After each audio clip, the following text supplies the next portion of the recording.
Hello, আসসালামু আলাইকুম everyone. আমরা আজকে লুমিনাসের পক্ষ থেকে তোমাদের হিসাব বিজ্ঞানের দ্বিতীয় সেশন নিয়ে এসেছি। লাস্ট দিন আমরা দেখেছি, লাস্টের অ্যাকাউন্টিং এর যেই সেশনটা হলো ওইটার মধ্যে দেখলাম যে দেখা গেল অনেকেই আমরা হিসাব বিজ্ঞানের যেই ধারণা, নীতিমালা, প্রিন্সিপালস অফ অ্যাকাউন্টিং, এইটার উপর আমাদের অনেকেরই অনেক প্রবলেম দেখা দিল। অনেকেই তোমরা অবজেকশন দিচ্ছিলা যে এটা ঠিকমতো বুঝি না, বা এখানে অনেকের বুঝতে সমস্যা হচ্ছিল, অনেকে আমরা এটা ঠিকমতো জানছিলাম না, পারছিলাম না। সো আজকে সেটা নিয়েই আমরা লুমিনাসের লার্ন ফ্রম হোম এর 5 নাম্বার সেশন আর অ্যাকাউন্টিং এর দ্বিতীয় সেশন নিয়ে আমরা এসেছি। আমি আমার কথা যদি বলি, আমি এর আগে অনলাইন সেশনে আসা হয় নাই আমার। সো আমার পরিচয়, আমার পুরো নাম ফাহমিদ চৌধুরী সামি। আমি বর্তমানে ঢাকা ইউনিভার্সিটির অ্যাকাউন্টিং অ্যান্ড ইনফরমেশন সিস্টেমস ডিপার্টমেন্টে বিবিএ কমপ্লিট করেছি। তো আমার প্রাক্তন কলেজ হলো ঢাকা কমার্স কলেজ। 2015 সালে ঢাকা কমার্স কলেজ থেকে পাশ করেছি, বর্তমানে এখানে আছি। তো আমাদের যেই এই সেশনটা, এই টপিকটা, এটা খুব গুরুত্বপূর্ণ একটা টপিক। এই টপিক নিয়ে সামনে আরো আলোচনা করব। সো আমাদের মেইন যে ইনস্ট্রাক্টর, তোমাদের সবচেয়ে ফেমাস ভাইয়া, সো মিনহাজ ভাইকে আমি স্বাগতম জানাতে চাচ্ছি। সালাম হ্যালো। আলাইকুম সবাইকে। হ্যালো, কি অবস্থা সামি? এই তো আলহামদুলিল্লাহ ভালো। তোর কি আ- অবস্থা? এ- এই তো আছি আলহামদুলিল্লাহ। সবার কি অবস্থা? সবার সাথে শুরু করতে যাচ্ছি। Welcome to our session. তোমরা জানো লুমিনাস থেকে আমরা এর আগে একদিন অ্যাকাউন্টিং ক্লাসে এসেছিলাম। সেখানে আমরা ঢাকা ইউনিভার্সিটির কোশ্চেন নিয়ে আলোচনা করেছি। কিন্তু সেই আলোচনার মাঝে তোমাদের সবচেয়ে বেশি বোরিং বলা যেতে পারে, সবচেয়ে আনটাচ, যেটাকে তোমরা ধরতেই চাও না, সেই একটা টপিকের নাম বলছো। সেটার নাম হচ্ছে হিসাব বিজ্ঞানের নীতিমালা। এই জন্য আজকে আমরা চলে আসছি হিসাব বিজ্ঞানের নীতিমালা টপিকটা নিয়ে। তবে তার আগে আমি একটু নিজের পরিচয় দিতে চাই। আমি হচ্ছে মিনহাজুর রহমান। আমার কলেজ ছিল ঢাকা সিটি কলেজ। আমি হচ্ছে লুমিনাসের অ্যাকাউন্টিং ডিপার্টমেন্টের ইনস্ট্রাক্টর এবং ডিরেক্টর। এবং আমি যে কথাটা বলতে যাচ্ছি, আজকে আমি তোমাদের সাথে এমন একজনকে নিয়ে আসছি, সে হচ্ছে আমার সবচেয়ে পছন্দের বন্ধু ফামিদ সাবি। এবং মজার বিষয় হচ্ছে এই পরিচয়টা আমার জন্য সবচেয়ে আনন্দের, কিন্তু তোমাদের জন্য নাও হইতে পারে। তোমাদের জন্য আনন্দের কথাগুলো বলি। ফামিদ সামি হচ্ছে এমন একজন মানুষ যে কিনা আমাদের অ্যাকাউন্টিং ডিপার্টমেন্টে সব সময় ভালো রেজাল্টের তালিকা ছিল। এবং 2 নম্বর কথা বলতে পারি, এই যে আমরা আজকে চ্যাপ্টারটা পড়বো, যেই চ্যাপ্টার আমরা পড়ে আসছি, বাট এই চ্যাপ্টারের ইমপ্লিমেন্ট যারা করে, সেই ইমপ্লিমেন্ট যারা করে তাদের তালিকাভুক্ত হচ্ছে তোমাদের সামি ভাইয়া। বাংলাদেশের অনেকগুলা সিএ ফার্ম আছে, তবে তার ভিতরে বড় ফার্ম খুবই কম। সেই বড় ফার্ম গুলার একটা হচ্ছে কেপিএমজি, তার সাথে জড়িত আছে আমাদের ফাহমিদ সামি ভাইয়া। তো আজকে আমরা জানবো যে আসলে এই টপিক গুলা আজকে আমরা আমার কাছ থেকে তোমরা শিখবা, এখানে কোনো প্রবলেম নাই। বাট সামি থেকে আমরা জানবো যে এই টপিক গুলা ওরা কিভাবে হ্যান্ডেল করে। সো আমাদের টপিকটা শুধুমাত্র থিওরিটিক্যাল হবে না, এখানে প্র্যাকটিক্যাল অনেক কিছু আসবে। আশা করি তোমরা সবাই এনজয় করবা। এবং আমি এতটুকু বলতে পারি যে এই টপিকটা কতটুকু গুরুত্বপূর্ণ, সেটা আমার থেকে ফাহমিদ সামি ভাইয়া অনেক ভালো বলতে পারবে। সামি, তুই যদি কিছু বলিস। আচ্ছা, তো আমি টপিকের গুরুত্ব বলতে চাচ্ছি যাওয়ার আগে আমাদের লাস্ট সেশনের কথা যদি বলি, লাস্ট আমাদের 4টা সেশনে মোটামুটি ঢাকা, শুধু ঢাকার মধ্যে না, এই লকডাউনের মধ্যে আমরা ঢাকা থেকে বাইরে আমরা অনেক অনেক খানের স্টুডেন্টদেরকে দেখছি, ছোট ভাই বোনদেরকে দেখছি, তারা অনলাইনে আমাদের সাথে যোগ হয়েছে। তো তোমরা একটু কাইন্ডলি, তোমরা কে কোন আহ, আহ, খান থেকে কোন কলেজ থেকে পড়ছো, সেই কলেজটা একটু কমেন্ট সেকশনে একটু জানিয়ে দিও তো। দেখি তো কে কে কোন কোন কলেজ থেকে আসি, আর কোন কলেজের মানুষজন কত বেশি, একটু দেখি। আর ঢাকার বাইরে কত কত, একটু একটু দেখি। তোমরা একটু কষ্ট করে কমেন্ট সেকশনে নিজের কলেজের নামটা একটু লিখে দাও, দেখি। আর তো এখন আমি যদি এই টপিকের কথা বলি, আমাদের এইটা হলো আমাদের অ্যাকাউন্টিং এর ফার্স্ট পেপারের 5 নাম্বার চ্যাপ্টার, যে প্রিন্সিপালস অফ অ্যাকাউন্টিং, হিসাব বিজ্ঞানের নীতিমালা। তো একটা আমরা অ্যাকাউন্টিং না, দেখা যায় কি আমরা ম্যাথ অনেক ভালো মতো পারি, একটা কোনো কিছু না বুঝে আমরা অনেক সময় ম্যাথ পেরে যাই, বা বুঝে হোক যেভাবেই হোক ম্যাথ পারার জন্য আমাদের কাছে লাগে যে নীতিমালার খুব একটা দরকার নাই। কিন্তু এটা আমাদের মানতে হবে যে এটা খুব একটা বেসিক একটা জিনিস। হিসাব বিজ্ঞানের বেজ, এটা ফান্ডামেন্টাল যেটা বলা হয়, কনসেপচুয়াল ফ্রেমওয়ার্ক বলা হয়। এই কনসেপ্টটা যদি আমাদের না থাকে, তাহলে না হয়তোবা আজকে আমরা ম্যাথটা করে ফেলতে পারছি যেভাবেই হোক, কারণ আমাদের কোশ্চেন সেট থাকে, যেভাবেই থাকুক আমাদের করে ফেলতে পারছি। কিন্তু এটা নিয়ে যদি আমি ফিউচারে সামনে সামনে আগাতে চাই, তখন না এটা অনেক সমস্যা হয়ে যাবে। এটা তো বললাম আমি প্র্যাকটিক্যাল ওরিয়েন্টেড কথা। এখন তোমাদের জন্য, এখন এইচএসসির স্টুডেন্টদের জন্য তোমাদের এটা কেন দরকার? কারণ এই একটা চ্যাপ্টার আছে, যে চ্যাপ্টার থেকে না তোমার সিকিউ আসবে না, সৃজনশীল কোশ্চেন আসবে না ডাইরেক্ট। তো এই চ্যাপ্টারটার গুরুত্ব কোনখানে বেশি? যখন আমরা এমসিকিউ দিব, এই চ্যাপ্টার থেকে এমসিকিউর পোর্শনে নাম্বারটা বেশি আসে, ডাইরেক্টলি কোশ্চেন আসে। আর ইনডাইরেক্টলিও আমাদের অনেক কোশ্চেন আসে যেগুলো আমরা এইটার নলেজ যদি না থাকে তাহলে আমাদের অ্যান্সার করতে একটু কষ্ট হয়ে যাবে। সো এই কারণে আমাদের এইচএসসি তে তো দরকার। এবার যেটা মেইন কথা, এইচএসসি এর রেজাল্ট মানুষ কমই জানতে চায়। এইচএসসি এর পরে আমার যেটা টার্গেট, এডমিশন দরকার, তাই না? আর এডমিশন কোচিং এ এই চ্যাপ্টার থেকে একটা কোশ্চেন আসে, এই চ্যাপ্টার থেকে কোশ্চেন আসবে না এটা খুব রেয়ার কেস। এ কোশ্চেন আসে প্লাস এই চ্যাপ্টারের নলেজ লাগে সামনে আমার আরো অনেকগুলা ম্যাথ সলভ করতে যে বা অনেকগুলা কোশ্চেনের অ্যান্সার দিতে যে। সো এই চ্যাপ্টারের গুরুত্ব বলে আমার মানে শেষ করা যাবে না। এটা গেল। এরপরে ফিউচারেও তুমি যদি অ্যাকাউন্টিং এ পড়তে চাও আর ফাইন্যান্সে পড়তে চাও, অ্যাকাউন্টিং এ তো আমাদের প্রিন্সিপালস অফ অ্যাকাউন্টিং একটা কোর্সই আছে। তো মানে অ্যাকাউন্টিং এ মেজর করতে চাইলে আর তুমি যদি ফাইন্যান্সেও করতে চাও, তোমার অ্যাকাউন্টিং এর এই বেসিক নলেজটা তোমার লাগবে। কারণ 4টা বছর যা পড়ে আসছি এটাই অ্যাকাউন্টিং এর শেষ না, এটা 6 মাসে শেষ হয়ে যাবে, তারপরে আরো অনেক কিছু পড়তে হবে। তখন এই বেস নলেজ যদি না থাকে তাহলে তো সমস্যা। তো এটাই আমরা এখন দেখছি যে আমাদের ভিএফ শাইন কলেজ থেকে আছে একটা ভাইয়া, তারপর হলিক্রস থেকে আপু আছে, তারপর বরিশাল থেকে আছে government Syed Hatem Ali college, Dhaka city college থেকে দেখলাম অনেকেই জয়েন করেছে। আহ, ঢাকা হলিক্রস থেকে অনেকে অনেকখান থেকেই কমেন্ট করছে। আচ্ছা, নবাবগঞ্জ থেকে একজন আসছে, আচ্ছা ভালো। তুমিও তোমার গ্রেট। ফ্রেন্ডকে সবাইকে একটু শেয়ার করে দাও, বাকিরাও একটু দেখুক জানুক। আচ্ছা, তো এখন আমি যদি এই টপিকের তো আলোচনা হলো যে এটার গুরুত্ব, সামনে এটা নিয়ে আরেকটু আলোচনা আমরা দরকার হলে করব। এখন আমি মিনাজকে বলতে চাই যে এই টপিক নিয়ে আমরা আলোচনা শুরু করি, কি বল? অবশ্যই। চলো, এই টপিক নিয়ে যদি আমরা কথা বলতে চাই, প্রথমে যে বিষয়টা মাথায় আসে যে ভাইয়া এই টপিকটা যদি পড়তে চাই আসলে আমার কিভাবে পড়া উচিত। আমরা কি বই থেকে সোজা মুখস্থ করব, নাকি না মুখস্থ বাদ দিয়ে কিছু করব? আমি প্রথমে তোমাদেরকে এতটুকু দেখাতে চাচ্ছি যে এই টপিকটা থেকে কোশ্চেন কিভাবে আসে। তাহলে সামি আমাদের একটু হেল্প করো, কোশ্চেনে নিয়ে যাই। ওদের সামনে আমি 2টা কোশ্চেন রাখতে চাই, যে কোশ্চেন গুলো দেখে ওরা বুঝবে যে কোশ্চেন আসলে কিভাবে আসে।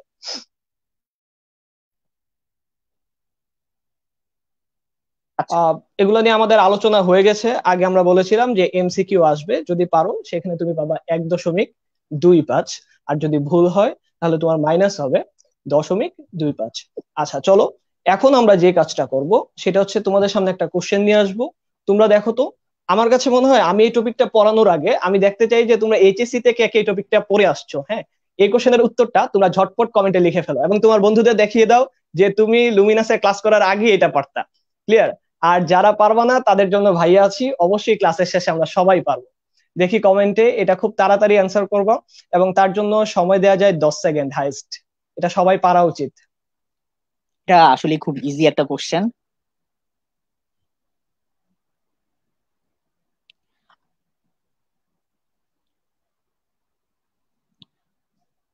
আচ্ছা, মিনাজ, এই কোশ্চেনটা তো সলভ করার আগে আমরা একটু মানে এখানে বাকিগুলা আমি একটা জিনিস জানতে চাবো যে এখানে বাকিগুলা যেটা অ্যান্সার হবে সেটা তো আমরা জানবোই, অনেকেই দেখেছি কমেন্ট সেকশনে অ্যান্সার দেওয়া শুরু করে দিয়েছে।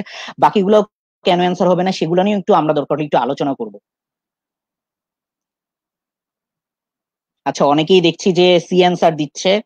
আহ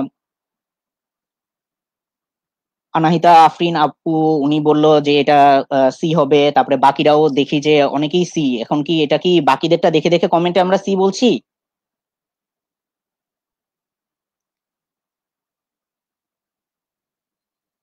এখন সবাই মিলে শিখবো। অনেকে ভুল উত্তর দিবে, অনেকে ঠিক উত্তর দিবে। যারা ঠিক উত্তর দিবে তারা কিন্তু নর্মালি পারতেছো, বাট যারা ভুল উত্তর দিবে তারা কিন্তু ভুল থেকে সবচেয়ে বেশি শিখতে পারবা। এবং ভবিষ্যতে অনেকে আছে যে এখন ঠিক করতেছে, পরীক্ষার হলে ভয়ে ভুল করে, বাট মজার বিষয় এখন যারা ভুল করে তারা পরীক্ষার হলে কিন্তু জীবনও ভুল করবে না। তো একটা কাজ করবা, তাদেরকেও নিয়ে আসো। যারা পড়াশোনা করতে না চায় তাদেরকেও শেয়ার টেয়ার দিয়ে নিয়ে আসো, যাতে সবাই মিলে আজকের ক্লাসটা শিখতে পারি। সামি, 2 নম্বর কোশ্চেনে নিয়ে যাও, দেখি 2 নম্বর কোশ্চেনে ওরা কেমন অ্যান্সার করতে পারে।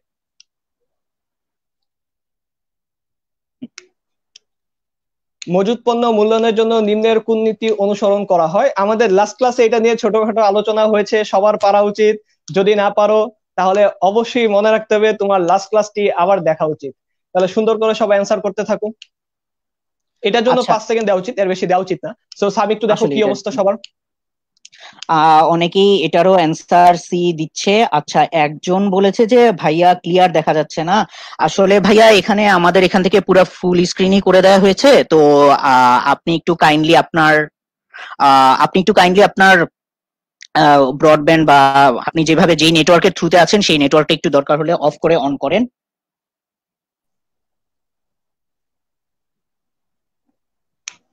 হুম, হ্যালো, এখানে এটার অ্যান্সার দেখছি অনেকেই এ বি সি অনেক মিক্স অ্যান্সার পাওয়া যাচ্ছে এই কোশ্চেনটার।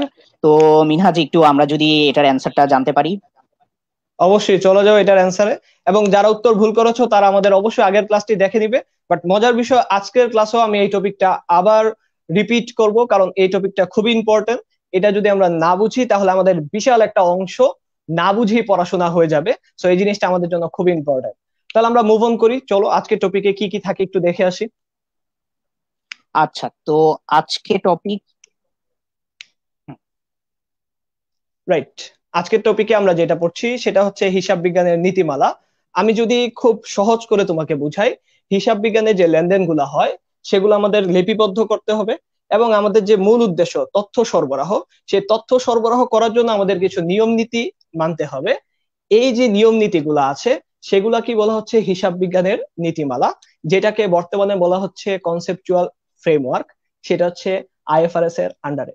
আচ্ছা, আমাদের একটা বিষয় ছিল যে সর্বজন স্বীকৃত হিসাব বিজ্ঞানের নীতিমালা কোনটা, এমন টাইপের বিষয় শুনলে আমরা উত্তর দিতাম US gap, generally accepted accounting principles. অনেকে বলো প্রিন্সিপাল, এ ভুলটা করবা না, প্রিন্সিপালস। আচ্ছা, রূপ হচ্ছে ইন্টারন্যাশনাল ফাইন্যান্সিয়াল রিপোর্টিং স্ট্যান্ডার্ডস। এখনো মাথায় রাখতে হবে স্ট্যান্ডার্ডস, শেষে একটা এস আছে। আচ্ছা, এখন মজার বিষয় হচ্ছে এই যে ইউএস গ্যাপ এবং আইএফআরএস নিয়ে যে আমরা কথা বলতে চাই, মেইনলি এই টপিকটা নিয়ে আমাদের ডিটেলস ধারণা দেওয়ার জন্য কিন্তু আজকে তোমাদের সামি ভাইয়া এখানে আছে। সো সামির সামনে আমি এগুলা নিয়ে কথা বলতে কোনোভাবেই চাই না ভাই, আমি চাই যে সামি এগুলা নিয়ে কথা বলুক। সামি। আচ্ছা, তো আমরা অ্যাকাউন্টিং এর আমরা তো এটা বললামই যে এটা হিসাব বিজ্ঞানের নীতিমালাটা আমার কতটুকু দরকার। এখন হিসাব বিজ্ঞানের নীতিমালাকে যদি কনসেপচুয়াল ফ্রেমওয়ার্ক যেটা, সেটা না তিনটা স্টেপে ভাগ করা। তো এটার তিনটা লেভেলে ভাগ করা আমাদের। তো লেভেল ওয়ানটা কি আসলে আমাদের এই যে আইএফআরএসটা কি, আইএফআরএসটা কেন দরকার, এটা হলো আমার লেভেল ওয়ান। যে এটার উদ্দেশ্যটা কি, এটার মেইন উদ্দেশ্যটা কি, এটা হলো আমার ফার্স্ট লেভেলের কাজ। যে আমার এটা কেন দরকার, ঠিক আছে, এই কেন বা কেনটাই তো আসলে আমার পারপাসটা সার্ভ করে, আমার কি উদ্দেশ্যে আমার এই রিপোর্টিংটা করতে হচ্ছে, objective of the financial reporting, এটা হলো আমার লেভেল ওয়ান। আচ্ছা, লেভেল ওয়ানটা হলো কিভাবে কেন, আর লেভেল থ্রি হলো হাউ, এটা আমি কিভাবে করব, ঠিক আছে। তো লেভেল থ্রিতে এসে রিকগনিশন, কিছু মেজারমেন্ট আর ডিসক্লোজার, বিভিন্ন কনসেপ্ট আছে যে আমরা কিভাবে এটা পরিমাপ করব, কিভাবে এটা শনাক্ত করব, কি কি কি ধারণার উপর বেস করে আমরা এগুলা করব, সেগুলো হলো আমার লেভেল থ্রিতে আছে। তো আমি একটু চিন্তা করি, যদি দেখি যে আমি তাহলে লেভেল টুটা কই গেল, লেভেল ওয়ান বললাম আমি কেন করি, লেভেল থ্রি বললাম আমি কিভাবে করব, তাই না। তো এই যে দুইটার মধ্যে যে একটা ব্রিজ দরকার, এই ব্রিজের জন্য আমার এসে পড়ছে আমার সেকেন্ড লেভেলটা। তো সেকেন্ড লেভেলটার মধ্যে আবার দুইটা পার্ট আছে। কেন দুইটা পার্ট আছে, একটা পার্ট হলো আমার গুণগত বৈশিষ্ট্য, সেটা কি কোয়ালিটেটিভ ক্যারেক্টারিস্টিক্স। কোয়ালিটেটিভ ক্যারেক্টারিস্টিক্সটা আসলে কি জিনিস, গুণগত কি জিনিস আমরা একটু সামনে দেখবো। একটার মানে একটা ইনফরমেশনকে আরেকটু আর সেকেন্ড আরেকটা জিনিস আমাদের এই সেকেন্ড লেভেলে আছে, সেটা কি আর্থিক বিবরণীর উপাদানগুলা, এলিমেন্টস গুলা। এই দুইটার কম্বিনেশনে সেকেন্ড লেভেলের কিছু বৈশিষ্ট্য থাকতে হবে, আমার কিছু ক্যারেক্টারিস্টিক্স থাকতে হবে, আর আমার কিছু এলিমেন্ট থাকতে হবে। এই দুইটার মিক্স মিক্স করার পরেই আমার কি হবে, এই যে আমার হোয়াই আর হাউ, এই দুইটার ব্রিজটা ক্রিয়েট হয়ে যাবে। তখন আমি তিনটা ফ্লো, তিনটা লেভেল আমার ইজিলি হয়ে যাবে। আবার যদি একটু রিপিট করে বলি, আমার এই আইএফআরএস, আমার এই যে এই নীতিমালা, আমি সিম্পলি বলি নীতিমালা আমি কেন করব, এটা আমার ফার্স্ট লেভেল। আর কিভাবে করব, এটা আমার থার্ড লেভেল। আর এই দুইটাকে ব্রিজ করার জন্য আমার কি কি দরকার, মানে এলিমেন্ট গুলা কি কি, আর ওই এলিমেন্ট গুলার কি কি বৈশিষ্ট্য থাকা দরকার, সেটা আমরা আমাদের সেকেন্ড লেভেল। তো এখন লেভেল ওয়ান নিয়ে তো আলোচনা করার তেমন কিছু নাই। লেভেল ওয়ানে আমাদের কি দরকার, যে আমার আসলে এটা কি উদ্দেশ্যে করব। তো হিসাব বিজ্ঞানের মেইন উদ্দেশ্য যেটা, সেটা এক একটা আইএফআরএস এরও ডিফারেন্ট ডিফারেন্ট উদ্দেশ্য থাকে, কিন্তু হিসাব বিজ্ঞানের আমাদের মেইন উদ্দেশ্য কি জানি, যে তথ্য সরবরাহ করা, প্রাসঙ্গিক পার্টির কাছে আমি তথ্য সরবরাহ করব। সো এবার চলে যাই, এই যে তথ্য যে সরবরাহ করব আমরা, এই তথ্য সরবরাহর বৈশিষ্ট্যগুলা কি হবে, মানে সেকেন্ড লেভেলের জন্য আসলে কি দরকার, কেমন টাইপের তথ্য দরকার, এলিমেন্ট গুলা কি কি আর ওই তথ্যগুলার কি কি বৈশিষ্ট্য থাকা দরকার। এটাই হলো গুণগত বৈশিষ্ট্য, যে এই বৈশিষ্ট্য যদি না থাকে, এখানে বৈশিষ্ট্যগুলো যদি না থাকে, তাহলে ওই তথ্য আমাদের আইএফআরএস এর মধ্যে আসবে না, ওই তথ্য আমি সরবরাহ করতে পারবো না। গুণগত বৈশিষ্ট্য এই সেকেন্ড লেভেলের আমি কি বললাম, দুইটা পার্ট আমাদের, একটু আগে যেটা দেখলাম যে সেকেন্ড লেভেলের দুইটা পার্ট, একটা হলো গুণগত বৈশিষ্ট্য, একটা হলো আর্থিক বিবরণীর উপাদান সমূহ। সো এবার আমরা ফার্স্টে আসি যে গুণগত বৈশিষ্ট্য নিয়ে আলোচনা করি। তো গুণগত বৈশিষ্ট্যের মধ্যে আসলে দুইটা পার্ট আছে। গুণগত বৈশিষ্ট্য একজনের গুণ, একটা মানুষ চিন্তা করি এখানে না, আমি এক্সাম্পল গুলার মধ্যে আমি কখনো অ্যাকাউন্টিং রিলেটেড আমি কোনো কিছু আনবো না, অ্যাকাউন্টিং না নিয়েই, কারণ আমাদের যেটা সমস্যা, সবাই দেখলাম যে ফার্স্ট সেশনটা আমি নিজেই মানে লাইভ কমেন্ট গুলা দেখছিলাম যে সবাই প্রবলেম বলছিল যে আমাদের সবাই এটা বোরিং লাগে। এটা বোরিং লাগে কেন?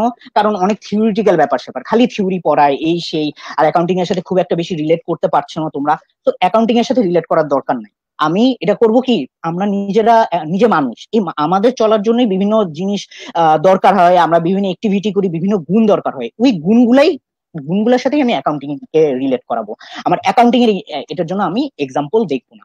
সো আস্তে আস্তে যাই যে গুণগত বৈশিষ্ট্য। সো গুণগত বৈশিষ্ট্য, একটা মানুষ হতে গেলে কিছু বেসিক ক্যারেক্টারিস্টিক্স তার থাকতেই হবে, তাই না? যে এই ক্যারেক্টারিস্টিক্স থাকলে তাকে মানুষ বলা যাবে।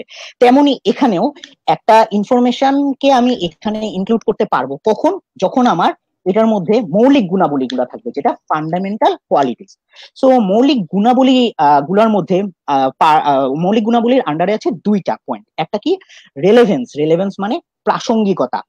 প্রাসঙ্গিকতা, আমরা ইংলিশ টার্মটা একটু জেনে রাখবো, কারণ ফিউচারে আমাদের ইংলিশ টার্মটাই বেশি কাজে লাগবে, ঠিক আছে? তো আমার মৌলিক গুণাবলীর মধ্যে আমার ফার্স্টে কি আছে, প্রাসঙ্গিকতা। প্রাসঙ্গিকতা কি জিনিস? ধরো, আমি আগেই বললাম আমি অ্যাকাউন্টিং এর এক্সাম্পল দিব না, রিয়েল লাইফের এক্সাম্পল আনো। ধরো আজকের ক্লাসটা যদি তোমার ফিজিক্স এর ক্লাস হতো বা কেমিস্ট্রির ক্লাস হতো, তাহলে কি তোমরা আসতা এই ক্লাসটা করতে? তাহলে তোমরা তো এই ক্লাসটা করতে অবশ্যই আসতা না। কারণ কি, এটা তোমার সাথে প্রাসঙ্গিক না, তাই না? তো কেন কোনো সায়েন্সের স্টুডেন্ট কেন আজকে ক্লাস করতে আসছে না? তো সায়েন্সের স্টুডেন্ট আসছে না কারণ কি, তার সাথে এটা প্রাসঙ্গিক না, তার সাথে রেলেভেন্ট না। তো এটাই হলো মেইন জিনিস, যে তুমি তোমার সাথে রিলেট করাতে পারো, যদি পারো, সেই ইনফরমেশনটা তোমার কাছে বেশি ভ্যালুয়েবল হবে, রাইট? তো একটা বেসিক ইনফরমেশন আমার মৌলিক গুণাবলীর মধ্যে ফার্স্ট প্রাসঙ্গিক হতে হবে। প্রাসঙ্গিকটাকে যদি আর একটু একটু বইয়ের ভাষায় বলতে চাই, সেটা কি, আমার সিদ্ধান্ত গ্রহণে আমার এটা ইনফ্লুয়েন্স করবে, একটু আমার সিদ্ধান্ত গ্রহণকে প্রভাবিত করবে। যেমন তুমি আজকে হয়তোবা এই টাইমে অন্য একটা কিছু করতা, তাই না? হয়তোবা ফেসবুক স্ক্রোল করতা, নাহলে পড়ালেখা করতা, যে কোনো কিছু, বা ঘুমাতেও পারতা, যে কোনো কিছু করতা, টিভি দেখতা। এটা না করে কেন তুমি এখন আমাদের এই লাইফটা দেখছো? কারণ কি, কারণ এটা তোমার আমরা অ্যাকাউন্টিং এর এই ইম্পর্টেন্ট একটা টপিকের উপর লাইভ নিয়ে আসছি, এটার জন্য তোমরা কি করছো, অন্য কাজ বাদ দিয়ে তোমরা এখন লাইভটা দেখছো। কারণ তুমি ডিসিশন নিয়েছো যে না, তুমি এখন লাইভটা দেখবা। এই এই একটা ইনফরমেশন তোমাকে ইনফ্লুয়েন্স করেছে, যাতে তোমার ডিসিশনকে ইনফ্লুয়েন্স করেছে, সিদ্ধান্ত গ্রহণকে প্রভাবিত করেছে, যাতে তুমি এই ডিসিশনটা নাও। তো তাহলে প্রাসঙ্গিক কথা আমরা হয়তোবা বুঝেছি। এবার এসে পড়ি দ্বিতীয় ইম্পর্টেন্ট মৌলিক গুণাবলী, যেটা বিশ্বাসযোগ্য প্রতিনিধিত্ব, যেটা কি ফেথফুল রিপ্রেজেন্টেশন। ফেথফুল কখন হবে? ধরো তুমি পরীক্ষা দিলা, তুমি 10টা কোশ্চেন অ্যান্সার করছো পরীক্ষায়, তুমি দেখলা যে গুণে দেখলা যে তুমি পেয়েছো হলো 100-তে পেয়েছো 82। আসলে তুমি গুণে দেখলে তোমার আসলে 82 না, তোমার আসলে হওয়া উচিত ছিল 88। কেন? কারণ একটা কোশ্চেনে তুমি 6 পেয়েছিলা, ওই 6-এর মানে স্যার হলো, যে টিচার খাতা দেখছে সে হয়তো বা যোগ করে নাই। তাহলে কি এই এই যে যেই নাম্বারটা তুমি পেয়েছিলা, সেটা কি আসলে কারেক্ট নাম্বার ছিল? কারেক্ট নাম্বার ছিল না। এই যে যখন একটু ত্রুটিপূর্ণ ইনফরমেশন থাকবে, যেটা রিয়েল না, আনরিয়েল কোনো কিছু যখন থাকবে, তখন সেটা কি তুমি বিশ্বাস করতে পারবা না, সেই ইনফরমেশনটা বিশ্বাসযোগ্যতা হারিয়ে ফেলবে। সো তোমার একটা ইনফরমেশন কাজে লাগানোর জন্য আসলে কি কি দরকার? তোমার ওইটা যাতে তোমার সিদ্ধান্ত গ্রহণকে প্রভাবিত করতে পারে, আর ওই ইনফরমেশনটা যাতে অবশ্যই ফেথফুল রিপ্রেজেন্টেশন হয়, মানে তুমি যাতে এটাকে বিশ্বাস করতে পারো যে না, এই ইনফরমেশনটা কারেক্ট, ইনফরমেশনে ভুল নাই। এই দুইটা basic information, basic characteristics, quality আমার অবশ্যই থাকতে হবে, না হলে আমি এই আইএফআরএস এর আন্ডারে আমার এই আসবে না এই জিনিসটা। এখন ওই মানুষের সাথে কম্পেয়ার করলাম, যে মানুষের বেসিক যেরকম কিছু ক্যারেক্টারিস্টিক্স থাকা দরকার, এখানেও তেমন ক্যারেক্টারিস্টিক্স। আর কিছু কিছু ক্যারেক্টারিস্টিক্স থাকলে মানুষকে কি, না সে একটু ভালো, সে অনেক ভালো কথা বলতে পারে, সে অনেক ভালো ক্লাস নেয়, সে অনেক ভালো গান গায়।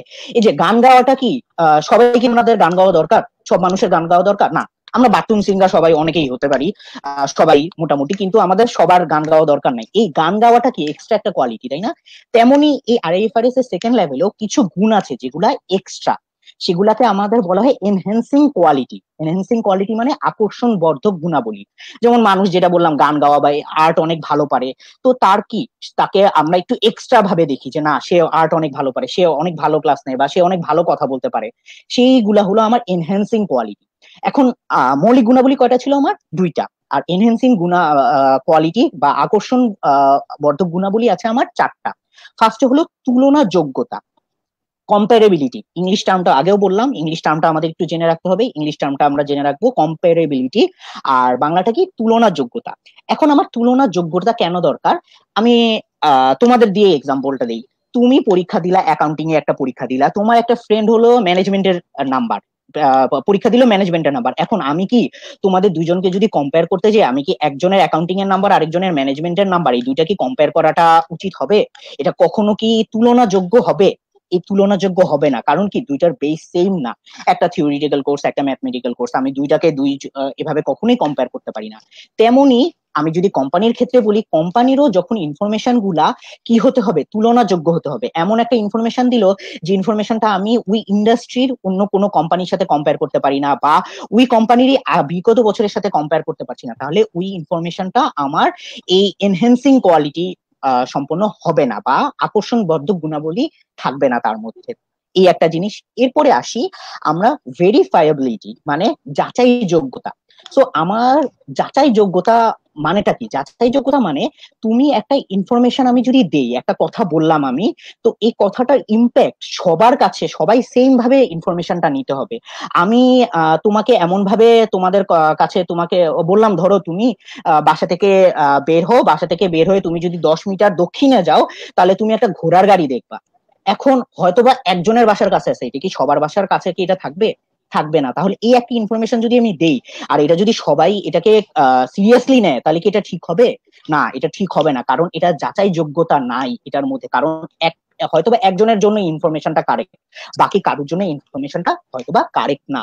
তেমনি একটা কোম্পানি কোনো এরকম টাইপের ইনফরমেশন প্রোভাইড করতে পারে না, বা কোনো কিছু দিতে পারে না যেটা এক এক ইন্ডিভিজুয়াল, ধরো তুমি একভাবে নিবা, তোমার ফ্রেন্ড আরেকভাবে নিবে, তোমার মা বাবা একভাবে নিবে, আমি একভাবে নিব, তাহলে এই জিনিসটা কখনোই ভেরিফায়েবল ইনফরমেশন হবে না। সো যাচাই যোগ্যতা হয়তো আমরা বুঝে ফেলেছি, তুলনা যোগ্যতা গেল, যাচাই যোগ্যতা গেল। এবার আসি আমার টাইমলিনেস, সেটা কি? সময়ানুবর্তিতা। সময়ানুবর্তিতা এটা কি? ধরো তুমি এই যে এইচএসসি পরীক্ষা মানে সামনে ইনশাল্লাহ একসময় এইচএসসি পরীক্ষা শুরু হবে, তাই না? তো এইচএসসি পরীক্ষার আগে আমরা অনেক সময় অনেকখানে মডেল টেস্ট দিয়েছি, তাই না? তো এখন এই মডেল টেস্টের রেজাল্টটা যদি তোমার এইচএসসি পরীক্ষার পরে দেয়, তাহলে কি এটা খুব মানে এটা কি উচিত হবে? তুমি পরীক্ষা দিলা, এইচএসসি পরীক্ষা শেষ, এরপরে তুমি মডেল টেস্টের রেজাল্ট পেলা, তাহলে কি মানে এটা কোনো কাজে দিবে? ওই তোমার ওই যে মডেল টেস্ট দিলা বা ওই মডেল টেস্টের রেজাল্টটা, এটা কি মানে কোনো ইউজফুল হবে? ইনফরমেশনটা ইউজফুল হবে না। সো আমার একটা ইনফরমেশন প্রোভাইড করার জন্য আমার সময়ানুবর্তিতা থাকতে হবে, যে আমি যাতে টাইমলি ইনফরমেশনটা আমি প্রোভাইড করি।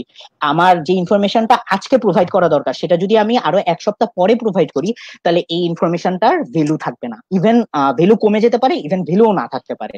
সো আমার মেইন যে চারটা এনহ্যান্সিং কোয়ালিটি আছে, তার মধ্যে একটা তুলনাযোগ্য, যাচাই যোগ্যতা, দেন সময়ানুবর্তিতা, লাস্ট কি? সহজবোধ্যতা বা বোধগম্যতা, আন্ডারস্ট্যান্ডেবিলিটি। তো বোধগম্যতা কি জিনিস? বোধগম্যতা, আচ্ছা আজকের ক্লাসটা আমি যদি এখন বাংলায় না নিয়ে আমি যদি ধরো চাইনিজ ভাষায় নিতাম, তাহলে কি তোমরা বুঝতে এই ইনফরমেশন, এই কথাগুলা কেউই বুঝতাম না, তাই না? আমি নিজেও নিতে পারতাম না, চাইনিজ ভাষা পারি না। তো জিনিসটা হলো অ্যাকাউন্টিং, তুমিও যেরকম এভাবে বিভিন্ন তুমি একটা ল্যাঙ্গুয়েজে কথা বলছো, তুমি হয়তো বা জার্মান পারো, তুমি তোমার ফ্রেন্ডের সাথে এখন যদি জার্মান ভাষায় কথা বলতে যাও, যে জার্মান জানে না, সে কি বুঝবে? সে বুঝবে না। তেমনি অ্যাকাউন্টিং এর কোনো ইনফরমেশন এমন ভাবে দেওয়া যাবে না যাতে এটা ম্যাক্সিমাম পার্টি যাতে এটা না বুঝে। এটার জন্য দেখবা আমরা যেরকম অ্যাকাউন্টিং এর যেই স্ট্রাকচার আগে থেকে অনেক চেঞ্জ হয়ে এমন একটা স্ট্রাকচারে এসে পড়ছে, যেটা মানে এই যে অ্যানুয়াল রিপোর্ট যে আমরা বানাই, বা ধরো যে তোমরা যেরকম ব্যালেন্স শিট বানাও, ইনকাম স্টেটমেন্ট করি আমরা, এই ইনকাম স্টেটমেন্ট, ব্যালেন্স শিট, এগুলা এমন যে একটা সায়েন্সের স্টুডেন্ট, আর্টসের স্টুডেন্ট, বা যে পড়ালেখাও করে নাই, পড়তে জানে যে একটা কোম্পানির নিট লাভ হয়েছে কত, সে এটা দেখলে বুঝতে পারবে যে এই কোম্পানির লাভ হয়েছে এত, এই কোম্পানির অ্যাসেট আছে এত, এই কোম্পানির ইকুইটি আছে এত, এগুলো দেখলে না ও বুঝতে পারবে। এভাবেই ইনফরমেশন গুলাকে প্রোভাইড করা হয়। কারণ ও যদি নাই বুঝতে পারে তাহলে ডিসিশন নিবে না, নিতে পারবে না অনেক কিছুর উপর। তো আমার অবশ্যই আন্ডারস্ট্যান্ডেবিলিটি মানে সহজবোধ্যতা আমার মধ্যে মানে থাকতে হবে।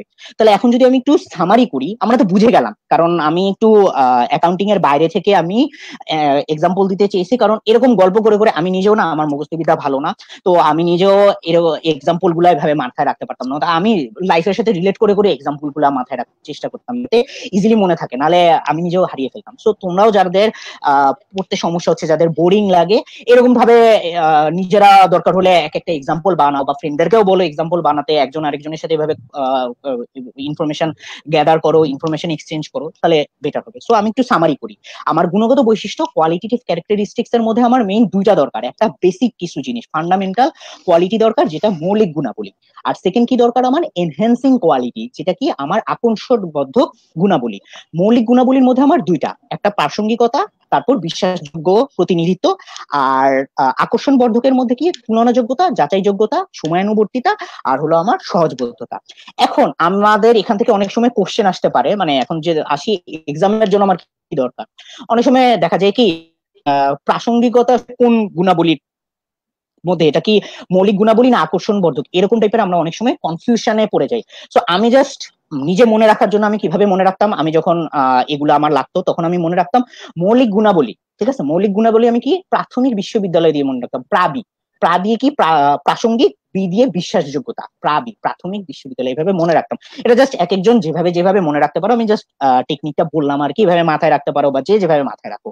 আর আকর্ষণ বর্ধক মানে এই এনহ্যান্সিং কোয়ালিটির মধ্যে আমি CUVT কাভ দিয়ে মনে রাখতাম, CUVT, সি দিয়ে কম্পারেবিলিটি, ইউ দিয়ে আন্ডারস্ট্যান্ডেবিলিটি, ভি দিয়ে ভেরিফাইবিলিটি, টি দিয়ে টাইমলিনেস, এইভাবে আমি মনে রাখতাম। একটা কি প্রাবি, যেটা প্রাথমিক প্রাথমিক বিশ্ববিদ্যালয় মানে প্রাথমিক মৌলিক ক্যারেক্টারিস্টিক, আর কি CUVT কাভ, এটা দিয়ে আমি মনে রাখতাম, যেটা হলো এনহ্যান্সিং কোয়ালিটি। জাস্ট এটা, আর তোমরা যদি মুখস্থ রাখতে পারো তো রাখতে পারলাই, জাস্ট একটা টেকনিক বললাম। গেল। এবার আমাদের, আমরা একটু আগে যেটা দেখেছিলাম যে সেকেন্ড লেভেলের দুইটা পোর্শন, একটা কি গুণগত বৈশিষ্ট্য থাকতে হবে। গুণগত বৈশিষ্ট্য তো জেনে গেছি, এবার কি কি উপাদান এলিমেন্ট কি কি থাকতে হবে যেটার কারণে আমি থার্ড লেভেলে যেতে পারবো। সো আমরা এবার আসি যে আমার আর্থিক বিবরণীর উপাদানগুলো আমি জানি, এটা সবাই পারো, আমি এটা নিয়ে কোনো কিছুই তেমন কিছুই বলবো না। আমরা যেই পাঁচটা বেসিক এলিমেন্ট জানি, এটা ফার্স্ট চ্যাপ্টারও তোমরা পড়ে আসছো অ্যাকাউন্টিং এর, মানে এটা বেসিক জিনিস যে অ্যাসেট, লাইবিলিটি, ইকুইটি, ইনকাম আর এক্সপেন্স।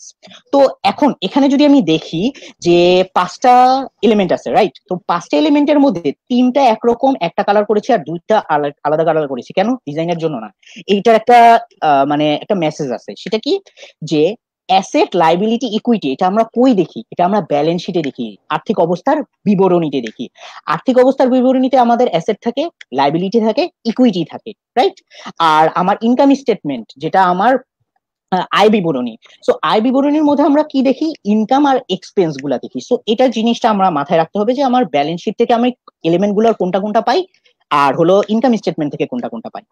এবার এই সেকেন্ড লেভেল তো আমার হলো, রাইট? তো সেকেন্ড লেভেলে আমি যে দেখছি যে এক্সপেন্স আছে, তোমরা তোমরা কি জানো, বা যদি না জেনে থাকো তাহলে এটার উপর আমি একটু ফোকাস করতে চাচ্ছি। সেটা আমরা অনেক সময় বলে ফেলি আমার এখানে খরচ হয়েছে, বা এত টাকা ব্যয় হয়েছে, এত টাকা খরচ হয়েছে।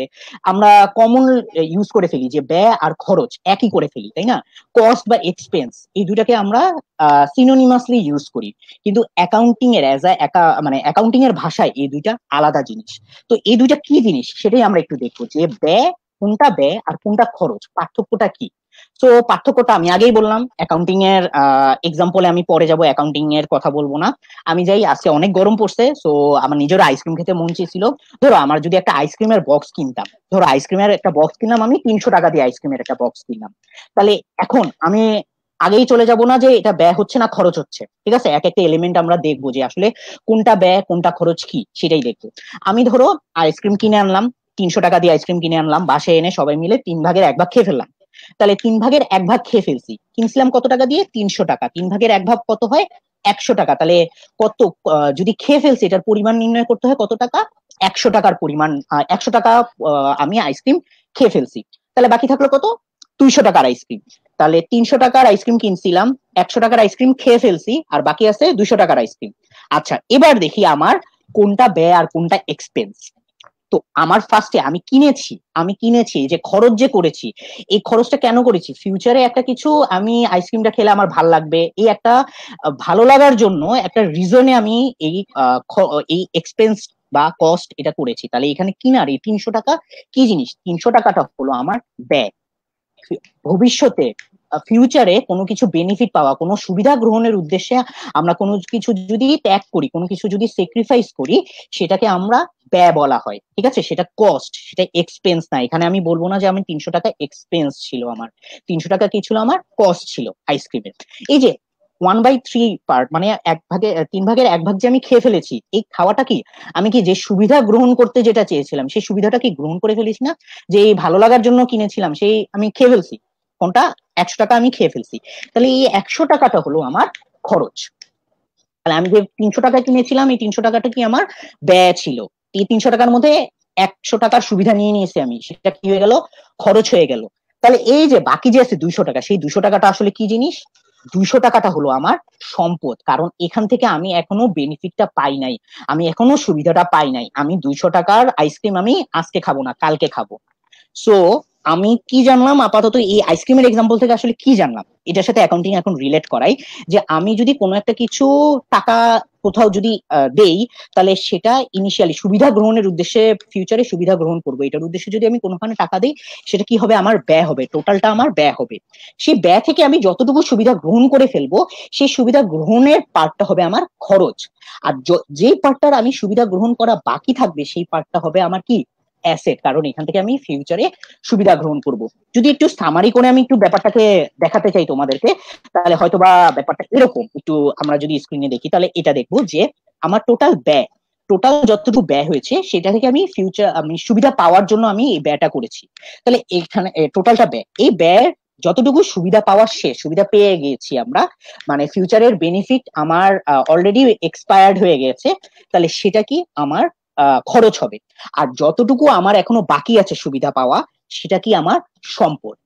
সো হয়তোবা এই জায়গায় আমাদের অনেকেই হয়তোবা আমরা জানতাম, কিন্তু হয়তোবা অনেকেরই আমাদের কনফিউশন থাকতো যে আসলে ব্যয় কোনটা, খরচ কোনটা, এগুলা নিয়ে আমাদের অনেক কনফিউশন থাকে। আমি নিজেও দেখেছি, ইভেন যখন বিবিএ পড়তে আসে তখনও টিচাররা সেকেন্ড ইয়ারে থাকতেও আমাদেরকে জিজ্ঞেস করা হয়েছিল যে ব্যয় আর খরচের পার্থক্য। অনেকেই দেখা গেছে এটার কনসেপ্টটা ক্লিয়ার থাকে না। সো আজকে আশা করি তোমাদের এই কনসেপ্টটা ক্লিয়ার হয়ে গিয়েছে। তো ব্যয় আর খরচের একটা তোমরা নিজেরা এখন বলতে পারো যে যারা হয়তোবা খেয়াল করো নাই, তারা নিজে না বুঝো না, তোমরা হয়তোবা করে ফেলেছো। সেটা কি? আমরা মণিহারি সম্পদ বা মণিহারি সম্পদ, অনেক সময় থাকে না মণিহারি সম্পদ নিচে সমন্বয় থাকে, যে হাতে ছিল, ধরো মণিহারি ছিল 500 টাকা, হাতে ছিল 200, তাহলে কি 500 থেকে 200 আমরা বাদ দিয়ে 200 টাকাকে আমরা সম্পদ হিসেবে দেখাতাম না?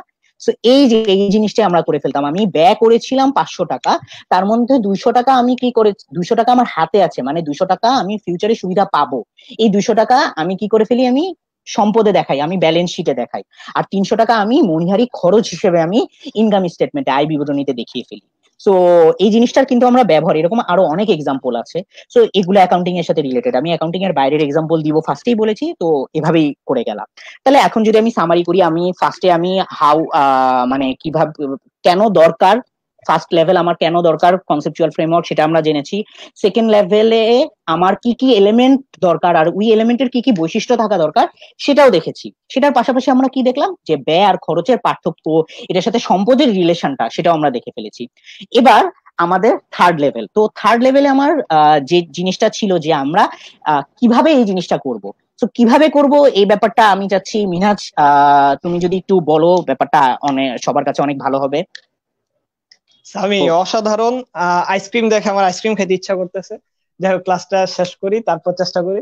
আচ্ছা, এই আইসক্রিমের জায়গাটা না আমার কাছে খুবই ইন্টারেস্টিং লাগছে। আমার কাছে মনে হয় এই স্লাইডটা তোমরা সবাই পেতে চাও, মানে আমি তো মন থেকে যাচ্ছি। তো তোমরা যদি সবাই স্লাইডটা পেতে চাও, তাহলে তোমাদের কাজ কিন্তু খুবই ছোট। কারণ তোমরা জানো স্লাইড পাওয়ার জন্য কি করা লাগবে। ছোট্ট একটা কাজ, তোমরা এটা শেয়ার করে দিবে এবং আমাদেরকে অবশ্যই কমেন্টে জানাবে শেয়ার ডান। এবং তুমি যদি কমেন্টে এটি জানাও, তোমার কাছে এই স্লাইডটি আমরা পৌঁছে দিব। আচ্ছা চলো, এবার আসি। সামি খুবই সুন্দরভাবে দুইটা লেভেল নিয়ে আলোচনা করেছে। 3 নাম্বার লেভেলে ধারণা থাকবে, নীতি থাকবে, সীমাবদ্ধতা থাকবে। তো আমরা আজকে সবচেয়ে ইম্পর্টেন্ট এবং গুরুত্বপূর্ণ কতগুলা জিনিস জানবো। তোমরা স্লাইডে যতগুলা জিনিস দেখতে পাচ্ছ এগুলো আমরা অবশ্যই জানবো, যদি সময় থাকে আমি এর বাইরেও কথা বলবো। চলো ধারণাগুলো নিয়ে একটু আলোচনা করি। প্রথমটার নাম হচ্ছে ব্যবসা সত্তা ধারণা। আমার কাছে মনে হয় এই ধারণাটা নিয়ে তোমাদের সবার কম বেশি মোটামুটি আইডিয়া আছে। তো আমরা যদি ব্যবসা সত্তা ধারণা নিয়ে কথা বলতে চাই, তাহলে আসলে মূল কথাটা কি দাঁড়ায়? তুমি একটু চিন্তা করো, তোমার ব্যবসা যেমনই হোক, সেটা হতে পারে এক মালিকানা, সেটা হতে পারে অংশীদারি বা কোম্পানি ব্যবসা, তবে ব্যবসার হিসাব রাখার স্বার্থে সবসময় মনে রাখতে হবে তুমি মানে মালিক এবং ব্যবসা সবসময় আলাদা বা পৃথক। এই যে আলাদা বা পৃথক থাকবে, এই ধারণাটা কি বলা হয়? ব্যবসা সত্তা ধারণা। এবার কোশ্চেন হচ্ছে, ভাইয়া পরীক্ষায় কিভাবে আসে? চলো আমি তোমার সামনে কোশ্চেন দিই, তুমি মাথা থেকে উত্তরটা দিয়ে দাও। পরীক্ষায় আসে ব্যবসা এবং মালিক সম্পূর্ণ পৃথক, এই ধারণাটির নাম কি? তোমরা উত্তর দিবা, তখন অপশনে খুঁজবা, অনেক কিছু থাকবে, তুমি যাকে খুঁজে বের করবা তার নাম হবে ব্যবসার সত্তা ধারণা। এবার একটু রিয়েলিস্টিক করি, দেখো তুমি এবং তুমি মালিক এবং ব্যবসা আলাদা। তুমি যখন ব্যবসাকে মূলধন দিবা, তুমি বলতে পারবে না এটা ব্যবসার মূলধন, কারণ তোমরা দুজন আলাদা।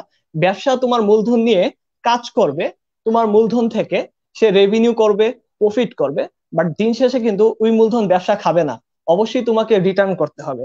তাহলে মনে রাখতে হবে মালিকের মূলধন কিন্তু ব্যবসার জন্য মূলধন না, কারণ ব্যবসাকে অবশ্যই সেই টাকা মালিককে ব্যাক করতে হবে। সো মনে রাখতে হবে মালিকের মূলধন ব্যবসার জন্য অবশ্যই দায়। এবার চলে আসো, আমার কথাটা বুঝতে পারলে তোমার সামনে আমি আবার কোশ্চেন দিচ্ছি। আমি বলি, আমি এই পর্যন্ত যত পড়াশোনা করিয়েছি, যতটুক আমি স্টুডেন্টদের সাথে মেশার ট্রাই করি, একটা টপিক পড়ার পরই তোমাদেরকে আমি কোশ্চেন করার ট্রাই করি। মনে রাখবা কোশ্চেনটা অবশ্যই তোমরা সিরিয়াসলি নিয়ে মাথায় উত্তরটা দেওয়ার ট্রাই করবা, এবং উত্তরটা যদি পারো কমেন্টেও লিখে ফেলবা। চলো, কমেন্টে লিখলে যেটা হবে মনে থাকবে, অনেকদিন মনে থাকবে। তোমার সামনে কোশ্চেন, মালিকের মূলধন ব্যবসার জন্য দায় কোন ধারণা অনুযায়ী? তার মানে অপশনে অনেক ধারণা থাকতে পারে, তুমি উত্তর দিবা কি? ব্যবসা সত্তা ধারণা। ওকে সামি, মুভিং অন। এবার আসো, অনেক ইম্পর্টেন্ট একটা ধারণার নাম হচ্ছে চলমান প্রতিষ্ঠান ধারণা। তো এইটার একটা বেসিক লাইন আমরা সবাই জানি, হয়তো বা মুখস্থ, বাট এরপরেও কিন্তু আরো অনেক কথা আছে। তো চলমান প্রতিষ্ঠান ধারণা থেকে অনেক কোশ্চেন আসে, অনেক, মানে আমি যদি বলি যে চলমান প্রতিষ্ঠান ধারণা থেকে এমন এমন কোশ্চেন আসছে যে আমাদের লেভেলের অনেক স্টুডেন্টও এখনো কনফিউজড হয়ে যায় যে আসলে এটার উত্তর কি হবে। তো আমি তোমাদের সাথে আজকে যে কাজটা করব, আগে কনসেপ্ট ক্লিয়ার করব, দেন ছোট্ট একটা ট্রিক্স শেয়ার করব। এবং সবচেয়ে মজার বিষয়, আজকের ক্লাসের একদম লাস্টের কোশ্চেনটা সবচেয়ে স্পেশাল কোশ্চেন, এবং এই কোশ্চেনটা প্রতি বছর 2 বছর আসছে, এবং 2 বছর দুইটা ভিন্ন ভিন্ন উত্তর ছিল। এমনও হইতে পারে এর পরের বছর একটা ভিন্ন উত্তর হইতে পারে। সো লাস্ট পর্যন্ত থাকবা, লাস্টের কোশ্চেনটা সবচেয়ে ইম্পর্টেন্ট থাকবে, পুরো আজকের ক্লাসের একদম লাস্ট কোশ্চেনটা। আচ্ছা এবার আসো, চলমান প্রতিষ্ঠান ধারণার বেসিক লাইন তোমরা যেটা জানো সেটা বলে ফেলি, যে একটা ব্যবসা ধরেই নেই অনির্দিষ্ট কাল পর্যন্ত চলবে। তার মানে এই একটা অনুমান করে রাখি, এই অনুমানটা কি বলা হচ্ছে? চলমান প্রতিষ্ঠান ধারণা। এবার এই অনুমানের উপর ভিত্তি করে অনেক কাজ হয়, অনেক। তো এখন আমি যদি তোমাকে স্লাইডে দেখাই, এরকম লাইন বাই লাইন আছে, তুমি যে কাজটা করতে পারো, তুমি বলতে পারো ভাই আমি বাসে এটা মুখস্থ করবো। দেখো ভাই, যদি মুখস্থ করে মনে রাখতে পারো তাহলে তো খুবই ভালো, কিন্তু আমার মনে হয় আমিও পারি নাই, আমার মতো অনেক স্টুডেন্ট আছে যাদের পক্ষে এটা মুখস্থ করা সম্ভব হয় না। তাদের জন্য একটা ছোট্ট ট্রিক্স বলি। আচ্ছা, যে কাজটা করবা ঠান্ডা মাথায় শুনবা, যদি খাতায় লেখার অপশন থাকে লিখতে পারো, বাট খুব তাড়াহুড়া করার কিছু নাই, আমি যেটা বলি সেটা শুনবো, এটার মিনিং খুঁজারও দরকার নাই। ক্লিয়ার? চলমান প্রতিষ্ঠান ধারণা আমি এক লাইনে বলতেছি, এক লাইনে, সবাই ভালো করে শুনো, আমি এক লাইনে বলতেছি। আচ্ছা, ধার্যকৃত অবচয় শ্রেণী বিভাগ করে উদ্ধৃতপত্রে ক্রয় মূল্যে লেখা হয়। ঠান্ডা মাথায় আবার শোনো, ধার্যকৃত অবচয় শ্রেণী বিভাগ করে উদ্ধৃতপত্রে ক্রয় মূল্যে লেখা হয়। আচ্ছা এবার আসো, এই সবগুলোর জন্য আমি তোমাদের এক্সপ্লেন করে দেই, উত্তর একটাই, চলমান প্রতিষ্ঠান ধারণা। ধার্যকৃত অবচয়, এটার নিচে আমি ডাক দিয়ে ঠান্ডা মাথায় একটু চিন্তা করব। তার মানে অবচয়, অবলোপন, শূন্যীকরণ ধার্য করা হয় চলমান প্রতিষ্ঠান ধারণার জন্য। ক্লিয়ার? প্রথম পার্ট। আচ্ছা, ধার্যকৃত অবচয়, তারপরে ছিল শ্রেণী বিভাগ। ঠান্ডা মাথায় চিন্তা করব, শ্রেণী বিভাগ, হিসাব বিজ্ঞানে যত শ্রেণী বিভাগ আছে তার জন্য উত্তর একটা, চলমান প্রতিষ্ঠান ধারণা। দেখো তুমি সম্পদগুলোকে ভাগ করো, চলতি সম্পদ, স্থায়ী সম্পদ। তুমি দায়গুলাকে ভাগ করো, চলতি দায়, দীর্ঘমেয়াদী দায়। তুমি কি করো, মূলধন জাতীয়, মুনাফা জাতীয়, এই যে শ্রেণী বিভাগ, সবগুলোর জন্য উত্তর হবে চলমান প্রতিষ্ঠান ধারণা। আচ্ছা তাহলে দেখো, ধার্যকৃত অবচয় শ্রেণী বিভাগ করে উদ্ধৃত পত্রে। মজার বিষয় হচ্ছে উদ্ধৃত পত্র প্রস্তুত করা হয় চলমান প্রতিষ্ঠান ধারণা অনুযায়ী। আচ্ছা, উদ্ধৃত পত্র বাদেও যে বাকিগুলা ছিল, বিশদায় বিবরণী, মালিকানা সত্ত্ব বিবরণী, সেগুলো নিয়ে আমি কথা বলবো। সেগুলো নিয়ে পরে বলতেছি, বাট এতটুকু মাথায় রাখবা, লাস্ট ইয়ারে পরীক্ষা আসছিল এবং এটা খুবই কমন কোশ্চেন, যে উদ্ধৃত পত্র প্রস্তুত করা হয়, আমরা লাস্ট ইয়ারে কোশ্চেন দেখছিলাম একটা নির্দিষ্ট সময় বিন্দুর জন্য। তাহলে দেখো, জাস্ট একটা নির্দিষ্ট সময়। আচ্ছা, তার মানে যে কোনো সময় বা যে কোনো বিন্দুতে উদ্ধৃত পত্র প্রস্তুত করা হয়, এই জন্য এটা চলে আসছে চলমান প্রতিষ্ঠান ধারণার আন্ডার। আচ্ছা, তাহলে আবার লাইনটা ক্লিয়ার করতেছি। ধার্যকৃত অবচয়, তারপর আসতেছি শ্রেণী বিভাগ, তারপর আসতেছে ধার্যকৃত অবচয় শ্রেণী বিভাগ করে উদ্ধৃত পত্রে ক্রয় মূল্যে লেখা হয়। দেখো তো, উদ্ধৃত পত্রে ক্রয় মূল্যে আমরা কি লিখি? স্থায়ী সম্পদগুলা সবার মাথায় আছে। তার মানে স্থায়ী সম্পদগুলা কিন্তু আমরা কখনো বিক্রয় মূল্য বা অবসায়ন মূল্যে লিখি না, সবসময় আমরা ক্রয় মূল্যে লিখি। তাহলে স্থায়ী সম্পত্তিগুলা ক্রয় মূল্যে লেখা হয় কোন ধারণার জন্য? চলমান প্রতিষ্ঠান ধারণার জন্য। মজার বিষয়, আমি তোমাদেরকে আরেকটা জিনিস পড়াই ফেলি, সেটা হচ্ছে ঐতিহাসিক ক্রয় মূল্য নীতি। ঠান্ডা মাথায় শোনো, ঐতিহাসিক ক্রয় মূল্য নীতি একটা কথা বলছে যে স্থায়ী সম্পত্তিগুলো সব সময় ক্রয় মূল্যে লিপিবদ্ধ হবে। তাহলে দেখো, চলমান প্রতিষ্ঠান ধারণা পড়তে গিয়ে ঐতিহাসিক ক্রয় মূল্য নীতিও পড়ে ফেলছি। তাহলে আমরা বলতে পারি চলমান প্রতিষ্ঠান ধারণা ঐতিহাসিক ক্রয় মূল্য নীতিকে সমর্থন করে। চলো মুভিং অন, তারপরে দেখি।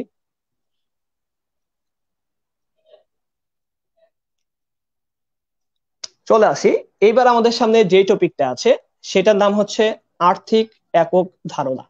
আচ্ছা, এই আর্থিক মূল্যের একক ধারণায় যাওয়ার আগে আমি তোমাদের বলবো, চলমান প্রতিষ্ঠান ধারণা সম্পর্কে যত কনফিউশন ছিল আশা করি দূর হয়ে গেছে।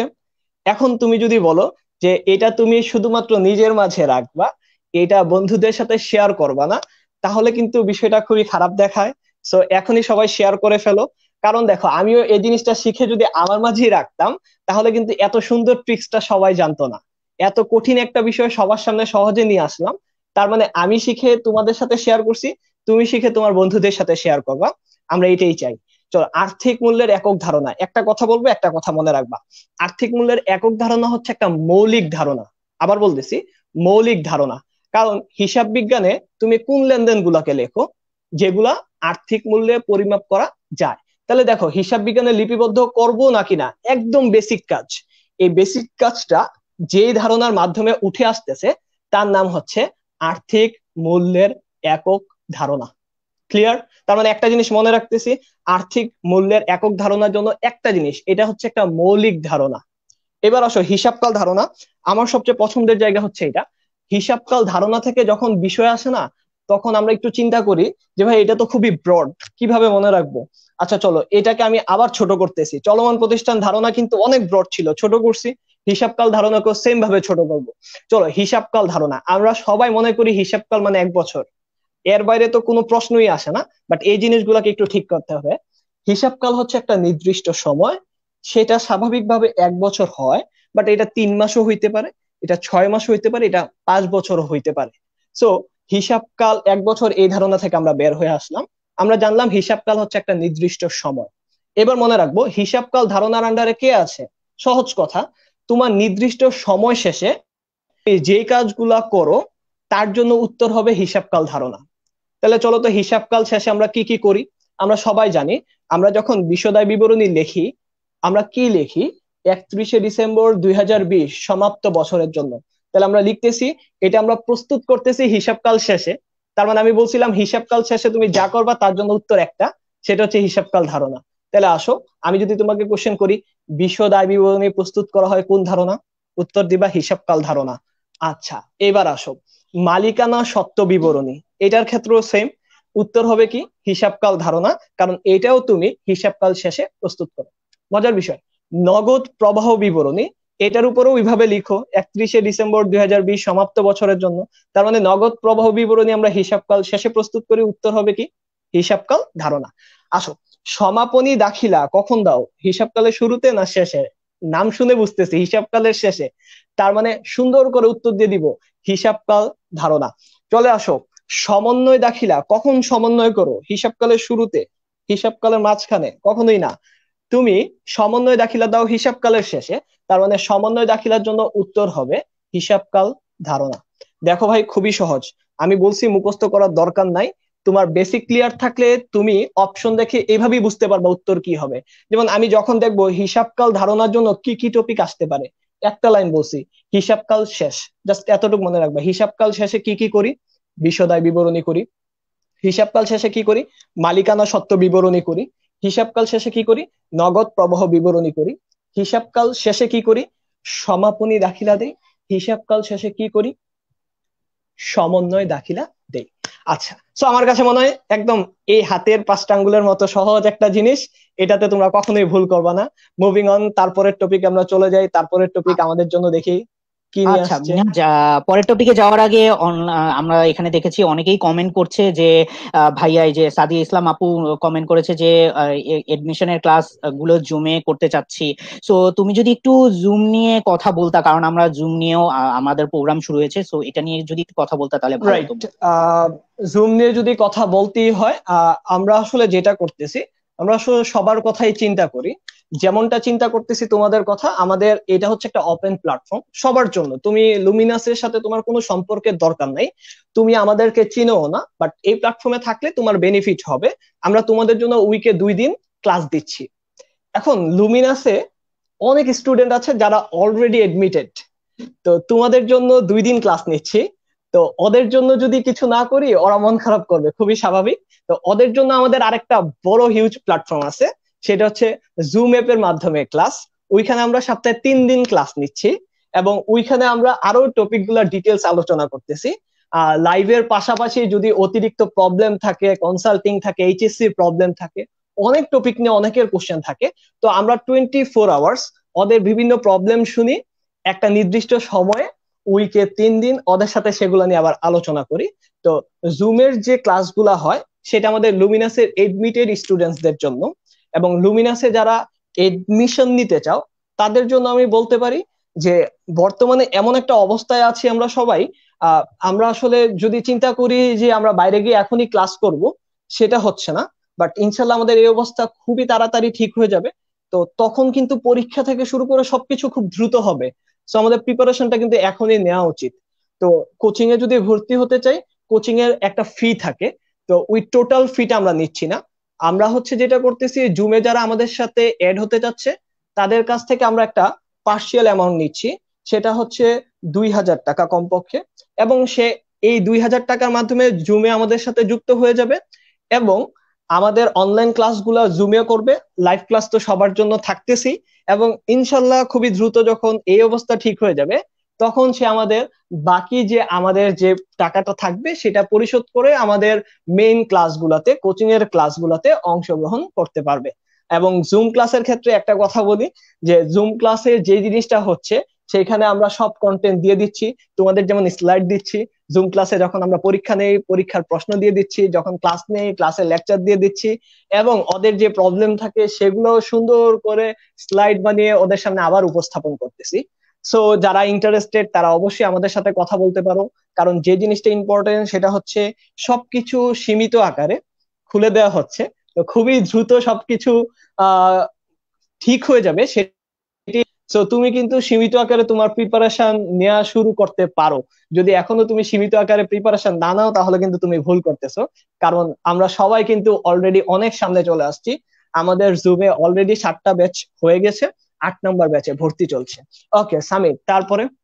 আচ্ছা, আর আমরা এর মাঝে পরের টপিকে যাচ্ছি। পরের টপিকে যাওয়ার আগে যদি একটু কয়েকটা দেখি যে এখানে কয়েকজন সানজিদা সামি উনি কমেন্ট করেছে যে ভাইয়া এখন অনেক ইজি লেগেছে। তো কারটাই ইজি লেগেছে দুইজনেরটাই নাকি কারটা, সেটা একটু মেনশন করলে মনে হয় ভালো হতো। আচ্ছা, তো দেখা যাক। আর হলো একজন কমেন্ট করেছে, দেখলাম যে এমসিকিউর অ্যান্সারটা হয়তো বা সামহাউ মিস করেছে। তো আমরা লাস্টের দিকে মিনহাজ আমার দুইজনেরই প্ল্যান আছে লাস্টের দিকে আমাদের যতগুলো এমসিকিউ হবে, কারণ অনেকেই আছে আমরা একটু পরে মিডল থেকে জয়েন করেছি, তো ফার্স্টের দিকের এমসিকিউ হয়তো বা মিস গিয়েছে সামহাউ। তো আমরা লাস্টের দিকে সবগুলো এমসিকিউ আবার আমরা অ্যান্সার গুলা বলবো। তো ততক্ষণ পর্যন্ত একটু ওয়েট করি। আর যাদের যাদের এডমিশন, এখানে অনেকেই শেয়ার ডান কমেন্ট করেছে। আনিকা হোসেন, তারপর হলো সাম্পাদ দাস, এরকম অনেকেই বলেছে। তো বাকিরা যারা শেয়ারের ব্যাপারটা জানো না, তো এখানে যে স্লাইডটা আছে, এই স্লাইডে অনেক ইনফরমেশন আছে, অনেক ব্যাখ্যা, অনেক কিছু আছে। তো এই স্লাইডটা যদি তোমরা পেতে চাও তাহলে কি করবা, জাস্ট তোমরা শেয়ার করো। শেয়ার করে এটা পাবলিক করে অবশ্যই শেয়ার করবা, আর এখানে শেয়ার ডান লিখে দাও বা আমাদের পেজে মেসেজ দিও। আর একজন আপু কমেন্ট করেছিলেন যে স্লাইডটা এখনো পাই নাই।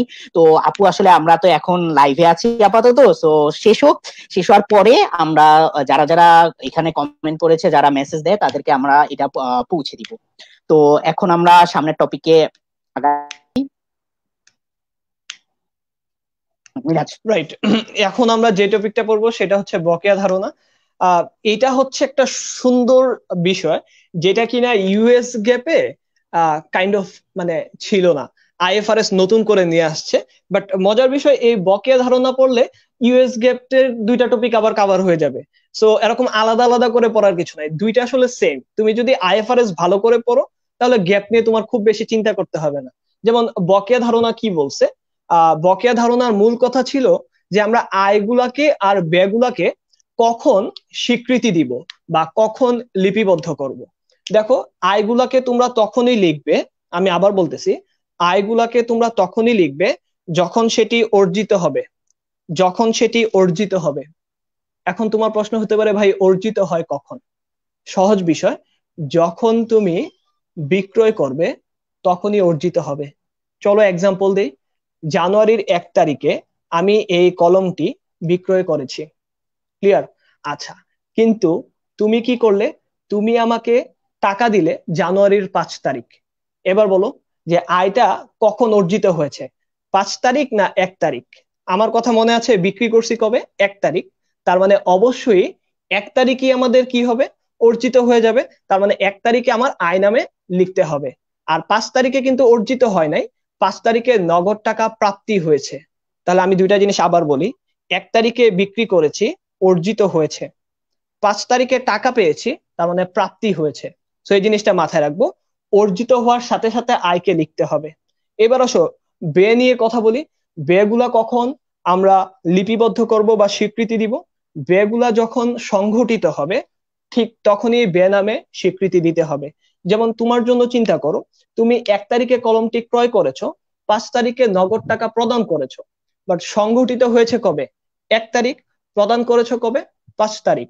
তার মানে তোমার মাথায় রাখতে হবে, ব্যয় নামে তুমি স্বীকৃতি দিবা হচ্ছে 1 তারিখে, আর প্রদান নামে লিখবা হচ্ছে 5 তারিখে। সো বকেয়া ধারণা মেইনলি যে দুইটা কথা বলতেছে, এই দুইটা কথার মূল দুইটা ওয়ার্ড আমি তোমার সামনে নিয়ে আসতেছি। আয়ের সাথে সবসময় মাথায় রাখবা অর্জিত হওয়াকে। আয় হচ্ছে অর্জিত হবে যখন, তখনই লিখবো। সেম ব্যয়ের জন্য একটা ওয়ার্ড মনে রাখবা, সেটার নাম হচ্ছে সংঘটিত। ব্যয় যখন সংঘটিত হবে তখনই আমাদের ব্যয় নামে লিখতে হবে। মজার বিষয়, তোমরা অনেকে খেয়াল করতে পারতেছো না, বাট আমি আসলে অনেক কিছু পড়াচ্ছি। একটু ঠান্ডা মাথায় চিন্তা করো, বকেয়া ধারণা পড়াতে পড়াতে আমি দুইটা নীতি পড়িয়ে ফেলেছি। একটা নাম হচ্ছে আয় স্বীকৃতি নীতি, একটা নাম হচ্ছে ব্যয় স্বীকৃতি নীতি। আমি বকেয়া ধারণার ভিতরে যা বলেছি, আয় স্বীকৃতি নীতি, ব্যয় স্বীকৃতি নীতি একদম সেম। আচ্ছা, মুভিং অন সামিন। তারপর আমাদের সামনে কি আছে? পূর্ণ প্রকাশ নীতি। এটা একটা মজার বিষয়।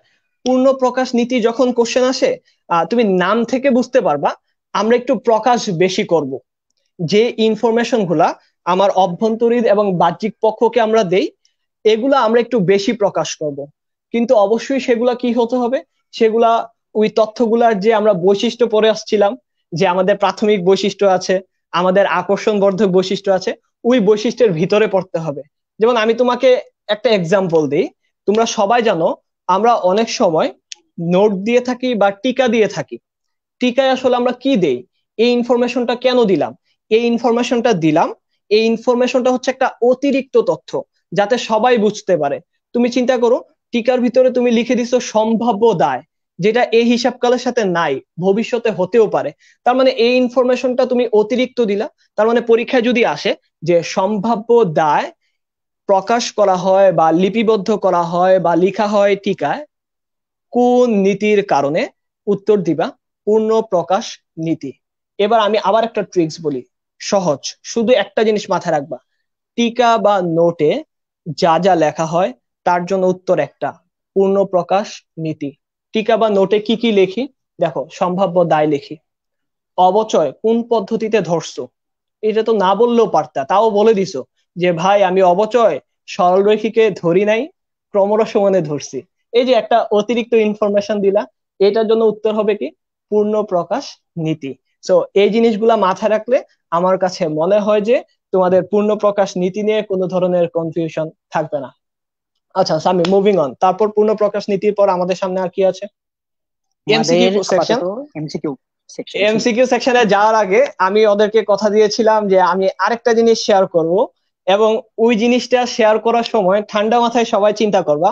আমি একটা সুন্দর জিনিসকে রিলেট করছি। দেখো আমি এখন পড়াবো রক্ষণশীলতার নীতি, যেটি স্লাইডে নাই। না থাকার কারণ বলি, ঠান্ডা মাথায় শোনো সবাই। রক্ষণশীলতার নীতি হচ্ছে এমন একটা নীতি যেটা কিনা আমাদের ইউএস গ্যাপেও আলোচনা করে নাই, আইএফআরএস ও আলোচনা করে নাই, মানে কোনো জায়গায় লেখা নাই কিছু। তার মানে হচ্ছে এই জন্য আমি আমার স্লাইডেও লিখি নাই। ক্লিয়ার, মাথায় থাকবে সবাই। দেখো একটা কারণ খুঁজে পেলাম যে আমার স্লাইডের ভিতরে আমি রক্ষণশীলতার নীতি লিখি নাই, কারণ আইএফআরএস ও এটা নিয়ে আলোচনা করে নাই, ইউএস গ্যাপও এটা নিয়ে আলোচনা করে নাই। এবার আসো, রক্ষণশীলতার নীতি না তোমাদের কাছে খুবই কমন, মানে তোমরা এইচএসসি তে পড়ে আসছো।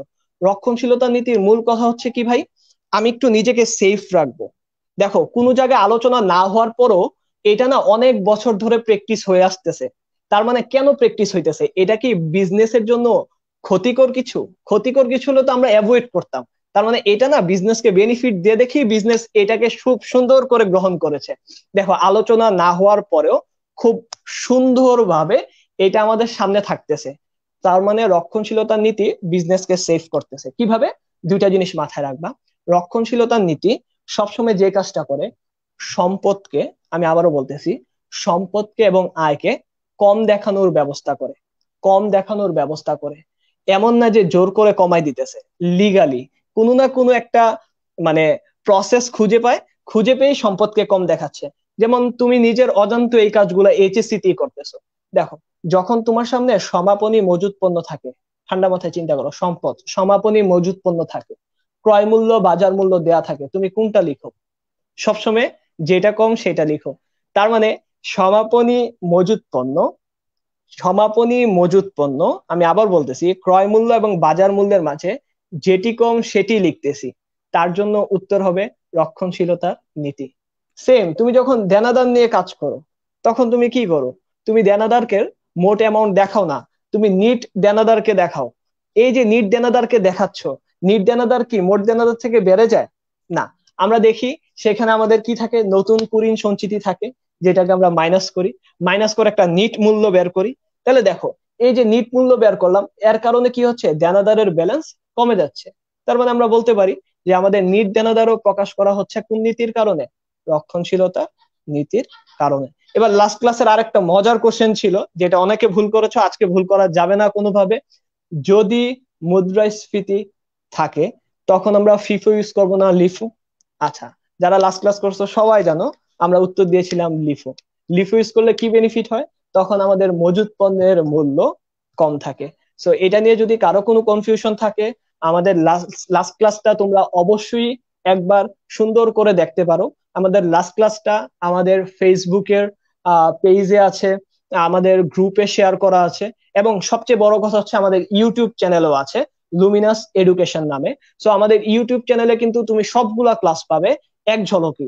তো যখনই দরকার হবে সবসময় একটা জিনিস মাথায় রাখবে, লুমিনাসের ইউটিউব চ্যানেলে গিয়ে আমাদের সবগুলা ক্লাস তোমার সময় মতো সুযোগ বুঝে এবং তোমার কমফোর্টেবল ওয়েতে তুমি দেখে নিবা। আচ্ছা সামি, চলো এবার এমসিকিউ সেকশনে আমরা চলে যাই। ওদের জন্য আচ্ছা দেখি আমাদের কি কি উপাদান আছে এখন। এখন আমরা দুইটা এমসিকিউ দেখেছিলাম এখন। এই এমসিকিউ অ্যান্সার করার আগে সবাইকে বলতেছি, এখন কিন্তু সবার পারতে হবে, মাত্র ক্লাসে সব পড়াশোনা করছি। আমি তোমাদের সবার সুবিধার জন্য একবার পড়ে শোনাচ্ছি। একটি কাপড়ের দোকানে নভেম্বরের 30 তারিখে 1 লক্ষ টাকার কাপড় বিক্রয় হয়। দেখো, এই কোশ্চেন পড়ার সময় আমার একটা জিনিস মাথায় আসছে, কোশ্চেন দেখে বিক্রয়ের নিচে একটা দাগ দিয়ে দিচ্ছি। হ্যাঁ, কারণ এই ওয়ার্ডটা আমার কাছে সবচেয়ে ইম্পর্টেন্ট মনে হচ্ছে। এইবার আসি, সংশ্লিষ্ট খদ্দেরকে ডিসেম্বরের 5 তারিখে বিবরণী পাঠানো হয়। বিবরণী পাঠালাম এবং ডিসেম্বরের 10 তারিখে একটা চেক গ্রহণ করলাম। এইবার বলে হচ্ছে আয় চিহ্নিতকরণ নীতি অনুসারে 1 লক্ষ টাকা কখন অর্জিত হবে। দেখো, আমি বকেয়া ধারণার ভিতরে পড়িয়ে আসছিলাম, আয়কে তখনই আমরা চিহ্নিত করব যখন সেটা অর্জিত হবে। আর অর্জিত জানি কখন হয়, যখন টাকা পাই বা চেক পাই তখন হয়, নাকি যখন বিক্রয় হয়। তার মানে উত্তর হচ্ছে যখন বিক্রয় হয়। এবার দেখো তো বিক্রয় হচ্ছে কোন তারিখে, নভেম্বরের 30। স্বামী, দেখো তো এটা সবার পারা উচিত, সবাইকে হ্যাঁ, উত্তর ঠিকঠাক দিতে পারছে। দেখলাম, হ্যাঁ কয়েকজন কমেন্ট করছে যে নভেম্বর 30 আচ্ছা বি। হ্যাঁ, সব দেখছি যে না, যারা যারা কমেন্ট করেছে কিন্তু কমেন্ট এত কম কেন? আমি এখানে তো দেখা যাচ্ছে যে অনেকেই দেখছে, এর আগে তো অনেকেই অনেক কোশ্চেন করছিলা। তো এখন তাদের তাদের কমেন্ট গুলা কই, তারাও আমরা একটু কমেন্ট করে ফেলি। আর কারেক্ট অ্যান্সার রাইট। কি? আর নভেম্বরের 30, একটা জিনিস মাথায় রাখবা, তাড়াতাড়ি কমেন্ট করতে হবে, বন্ধুরা আগে পারতে হবে সবগুলা। এখন থেকে যতগুলা কোশ্চেন তোমার সামনে আসবে সবগুলার উত্তর তুমি পারবা, তুমি চাইলেই পারবা। সো একটাও যাতে ভুল না হয়। হ্যাঁ, সবাই রেডি থাকি, চলো স্বামী তারপর। আচ্ছা, এর পরের কোশ্চেন। পরের কোশ্চেন। আচ্ছা, কোশ্চেনের সাইজ দেখে ভয় পাবা না, সবসময় মনে রাখবা ঢাকা ইউনিভার্সিটি এমন করে কোশ্চেন বড় দেয় বাট কোশ্চেন সহজ দেয়। আচ্ছা, একটি প্রতিষ্ঠান নগদ 80,000 টাকা দিয়ে একটি ভূমি ক্রয় করলো ভূসম্পত্তির দালালের কমিশন বাবদ। তার মানে ভূমি কিনতে গেলে যে দালাল তোমাকে হেল্প করেছে কিনতে, তাকে তুমি 5,000 টাকা কমিশন দিয়েছো। এবং তুমি যে ভূমিটা কিনলা তার উপর একটা পুরনো দালান ছিল, সেটা কি তুমি রাখবা? তোমার তো দরকার ভূমিটা। তুমি পুরাতন দালানটাকে ভেঙে ফেলা, এবং ভেঙে ফেলার জন্য খরচ হয়েছে আরো 7,000 টাকা। বলা আছে ক্রয় মূল্য নীতি অনুযায়ী ভূমির মূল্য কত। এখন তুমি বলতে পারো ভাইয়া যত টাকা দিয়ে কিনেছি 80,000, সেটাই উত্তর। আচ্ছা দেখি, যারা বুদ্ধিমান তারা এটা উত্তর দিবে না। আমি তোমাদের হেল্প করলাম, সবাই কমেন্টে তাড়াতাড়ি উত্তর দিয়ে দাও। স্বামী, ওদেরকে 5-6 সেকেন্ড হ্যাঁ, দেয়া যেতে পারে, দেখি এই কোশ্চেনের উত্তর ওরা কি দেয়। আচ্ছা দেখলাম একজন কমেন্ট করেছে ডি। আর তো বাকিদের কমেন্ট দেখি না, অনেকে বি কমেন্ট করছে। তো এখানে এটা বোঝা যাচ্ছে যে আহ আসলেই অ্যান্সার অনেকেই কনফিউজড। আচ্ছা আচ্ছা ভাইয়া স্বামী, দেখতে পাচ্ছি। আমার কাছে যেটা মনে হচ্ছে কনফিউশন থেকেও বেশি বড় বিষয়, সেটা হচ্ছে যোগ বিয়োগ করতে সমস্যা হচ্ছে। এই সমস্যা দূর করার জন্য আমি যেমন আছি তুমি এমন আছো, ক্লাসের শেষে আমরা এটা নিয়ে একটু কথা বলবো যে ক্যালকুলেটর ছাড়া এই যোগ বিয়োগ গুলা করা কি আসলেই খুব কঠিন কিনা। আচ্ছা, আচ্ছা ঠিক এটার আছে, উত্তর তারপর এখানে হ্যাঁ, এটার এটার উত্তরে আমরা উত্তর চলে আসি। দেখি। এটার উত্তর হচ্ছে 92,000 টাকা। দেখো, সম্পদের ক্ষেত্রে আমি লাস্ট ক্লাসে একটা কথা বারবার বলেছিলাম যে সম্পদ কেনার পর থেকে ব্যবহার করার আগ পর্যন্ত যত টাকা খরচ হবে তাকেই সম্পদের ক্রয় মূল্য বলে, ব্যবহার করার আগ পর্যন্ত। দেখো, তুমি ভূমি কিনছো, তার মানে তুমি ভূমি ব্যবহার করতে চাও। তাহলে ঠান্ডা মাথায় চিন্তা করো, তুমি ভূমি কিনছো, ভূমি ব্যবহার করতে চাও। তুমি কিন্তু পুরাতন বিল্ডিং ব্যবহার করবে না, ভূমি। তার মানে ভূমি কিনতে লাগলো কত, 80,000। তারপর দালালের কমিশন আছে কত, 85,000। এবার একটা পুরাতন বিল্ডিং আছে, বলো তুমি কি পুরাতন বিল্ডিং চাও না ভূমি চাও? ভূমি চাও, নাহলে তো ভূমি ব্যবহার করতে পারবা না। পুরাতন বিল্ডিং ভেঙে ফেলছো, ওইখানে খরচ হচ্ছে আরো 7,000।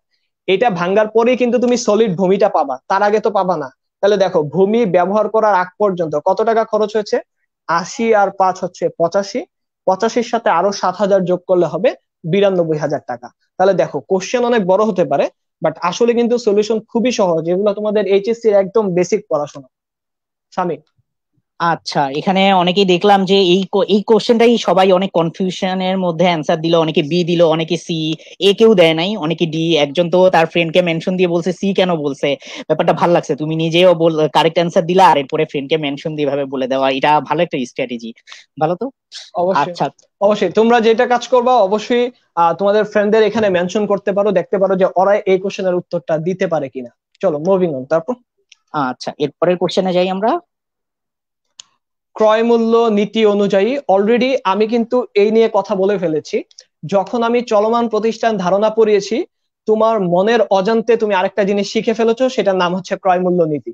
দেখো তো ক্রয় মূল্য নীতি অনুযায়ী কি উত্তর দিবা, এবার সবার পারা উচিত। এবং ক্লাস শেষে অবশ্যই যার সবগুলা হয়েছে সে একটা কমেন্ট করবা, তাকে আমি দেখতে চাই। আমরা কিন্তু কমেন্টে যে চেক করব যে তুমি সবগুলার কমেন্ট করতে হবে কিন্তু, ঠিক আছে? কমেন্ট না করে বলা যাবে না। রাইট। আচ্ছা, এখানে দেখছি যে একজন কমেন্ট করেছে ডি, তারপর এরপরে দেখি যে অনেকে এ কমেন্ট করছে। এটার মধ্যে ডি কেন কমেন্ট করলা এটা তো বুঝলাম না, জানি না অ্যান্সারটা কি যদিও। তারপর এ এ আচ্ছা, আচ্ছা, লাস্ট টাইম শেষ। 4 এটা 3 2 অ্যান্সার চলে 1 যাই। ডান। চলো এবার দেখি ক্রয় মূল্য নীতি। ভাই একটা জিনিস মাথায় রাখো, ক্রয় মূল্য বলা আছে না, তার মানে আমি কিন্তু তোমাকে পড়ানোর সময় বলেছিলাম যে স্থায়ী সম্পত্তিগুলো সবসময় ক্রয় মূল্যে লিপিবদ্ধ হবে সবসময়। তাহলে অপশন গুলো দেখো, অপশনে বাদ, অপশন বি পড়ি আগে। সম্পত্তি প্রাথমিকভাবে ক্রয় মূল্য, পরবর্তীতে বাজার মূল্যের সাথে পরিবর্তিত হবে। না, তুমি একটা চিন্তা করো তো, চলমান প্রতিষ্ঠান ধারণা কি বলছে, যেটা একটা অনির্দিষ্ট কাল পর্যন্ত চলতে থাকবে। তার মানে তোমার পক্ষে প্রতি বছর চেঞ্জ করা সম্ভব না। তুমি যে প্রাথমিকভাবে ক্রয় মূল্যে লিখবা, যত বছর থাকবে সেটা ক্রয় মূল্যে লিপিবদ্ধ করতে হবে। অপশন সি তে লিখছে ব্যবসা প্রতিষ্ঠানের কার্যাবলী মালিক থেকে আলাদা, ক্রয় মূল্যের নীতির সাথে এটা কোনোভাবেই যায় না। সো অপশন সি আমরা ভুলেও চিন্তা করবো না, বাদ। অপশন ডি, সম্পদ সমূহ বাজার মূল্যে লিপিবদ্ধ করতে হবে। আবারও বলি, সম্পদ সমূহ কখনোই আমরা এখানে বাজার মূল্যে লিপিবদ্ধ করব না। মাথায় রাখতে হবে সম্পদ সমূহ আমরা লিপিবদ্ধ করব অবশ্যই, স্থায়ী সম্পদগুলা আমরা অবশ্যই লিপিবদ্ধ করব ক্রয় মূল্যে। সো আমার কোশ্চেনটা আসছে ক্রয় মূল্য নীতি, তার মানে তোমার বুঝে নিতে হবে এটা স্থায়ী সম্পদের পোর্শন থেকে কোশ্চেন আসছে। তো কোশ্চেনটা খুবই সহজ, ঠান্ডা মাথায় চিন্তা করতে হবে। আচ্ছা সামি, তারপর? আচ্ছা, এখন এর মধ্যে একজন কমেন্ট করেছে দেখলাম, একটা আপু, যে দেখা যাচ্ছে না। আর অনেকেই কমেন্ট করেছিল যে ঘোলা দেখা যাচ্ছে। আসলে যদি আমাদের এই এন্ড থেকে প্রবলেম হতো তাহলে কিন্তু কেউই দেখতে পারতো না, তাই না? সো আমাদের এখান থেকে যতটুকু বড় করে দেখানো সম্ভব আমরা দেখাচ্ছি। কিন্তু তোমার যদি মানে ব্রডব্যান্ডের লাইন, ইন্টারনেট কানেকশনের সমস্যা হয়ে থাকে, বা যদি মানে মোবাইলের ডাটা চালাও তাও যদি সমস্যা হয়ে থাকে, এই নেটওয়ার্কের ইস্যুর কারণে এরকম হচ্ছে ভাইয়া আপুরা। তো তোমরা একটু এটাকে ঠিক করে নাও। যদি একটু প্রবলেম হয় মানে, তাহলে তোমরা একটু দরকার হলে ডাটা কিনে এটা দেখো, কারণ এটা অবশ্যই তোমাদের খুব ইম্পর্টেন্ট ক্লাসগুলো চলছে, সো এভাবে দেখতে পারো। তো এটাই আর তোমাদের এগুলা সলিউশন। আর এটা ভুলে আর গেলে মানে একটা জিনিস ঠিক হবে না, একটা জিনিস মাথায় রাখতে হবে অবশ্যই, যে আজকের ক্লাসে প্রতিটা ওয়ার্ড বলতে গেলে খুব ইম্পর্টেন্ট। দেখো আমি আর সামি যা বলেছি সব প্রাসঙ্গিক, সব তোমার জন্য খুবই দরকারি। সো কোনো কিছু যদি মিস যায়, চলে যাবে আমাদের ইউটিউবে, সুন্দর করে এখানে সবকিছু থাকবে। ইউটিউবে লুমিনাস এডুকেশন লিখলেই খুঁজে পাবে। তুমি যে কাজটা করতে পারো, আমাদের ইউটিউব চ্যানেলটাকে সাবস্ক্রাইব করে রাখতে পারো, বেল আইকনে মার্ক করে রাখতে পারো, যাতে করে আমাদের কোনো ভিডিও তোমার মিস না যায়। চলো তারপর। আচ্ছা, এরপরে যাওয়ার আগে একটা, আমাদের এক স্টুডেন্ট ছিল ফারিয়া নরিন। সো কয়েক বছর আগের এক স্টুডেন্ট। সো সে হলো মিনহাজের ক্লাস, বলতো যে মিনহাজ ভাইয়ার ক্লাস পাওয়া হয় নাই। তো তার এখানে মিনহাজ যেরকম ভাবে ক্লাস নিল, আমিও মিনহাজের পুরা ক্লাস কখনো এভাবে করা হয় নাই। তো ফ্রেন্ড, তো তার তো সিনিয়র হলে হয়তো বা ক্লাস করার সুযোগ হতো। তো এটার এখন আজকে বুঝলাম আসলে যে কেন মানুষজন ওর ক্লাসের জন্য পাগল হয়ে হয়ে থাকে। দেখা যায় ক্লাসের ক্যাপাসিটি যদি 50 জন হয়, ওর ক্লাসে 70-80 জন হয়ে যায়, মানুষজন দাঁড়িয়ে দাঁড়িয়ে ক্লাস করতে চায়, এরকম অবস্থা। মানে ভিড়ের চলে আজকে আসলে বুঝতে পারছি। এইখানে কমেন্টেও অনেকেই বললো সবারটা আমার শো করা পসিবল হয় নাই। তো এরকম ভাবে আসলেই এরকম। তো তোমরা যারা যারা এই সুযোগটা হাতছাড়া করতে চাও না, প্লাস আরো ফ্রেন্ডদেরকে নিয়ে ক্লাস করতে চাও, তোমরা জানিয়ে দাও, শেয়ার করো, সামনেও ক্লাসগুলোর মধ্যে জয়েন করো। ইভেন আমাদের জুম ক্লাসেও জয়েন করতে পারো, সামনে মিনাজের ক্লাস আসছে।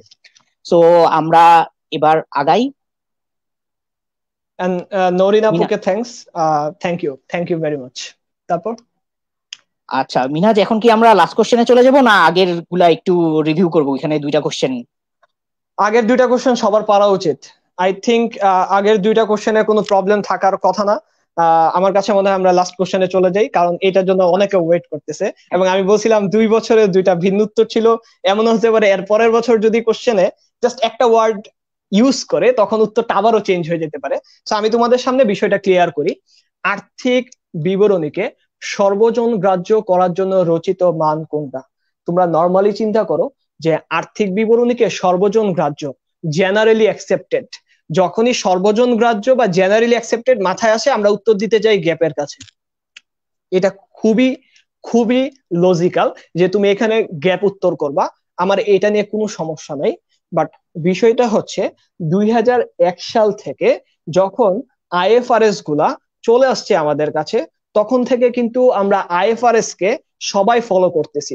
দেখো, সবাই যদি ফলো করি তাহলে কি হবে, প্রতিটা ইন্ডাস্ট্রি যদি আইএফআরএস ফলো করে তাহলে মাল্টিন্যাশনাল কোম্পানিগুলো তাদের হিসাব রাখতে পারবে সহজে, তাদের ভিতরে তুলনা করা যাবে এবং তাদের বোধগম্য হবে।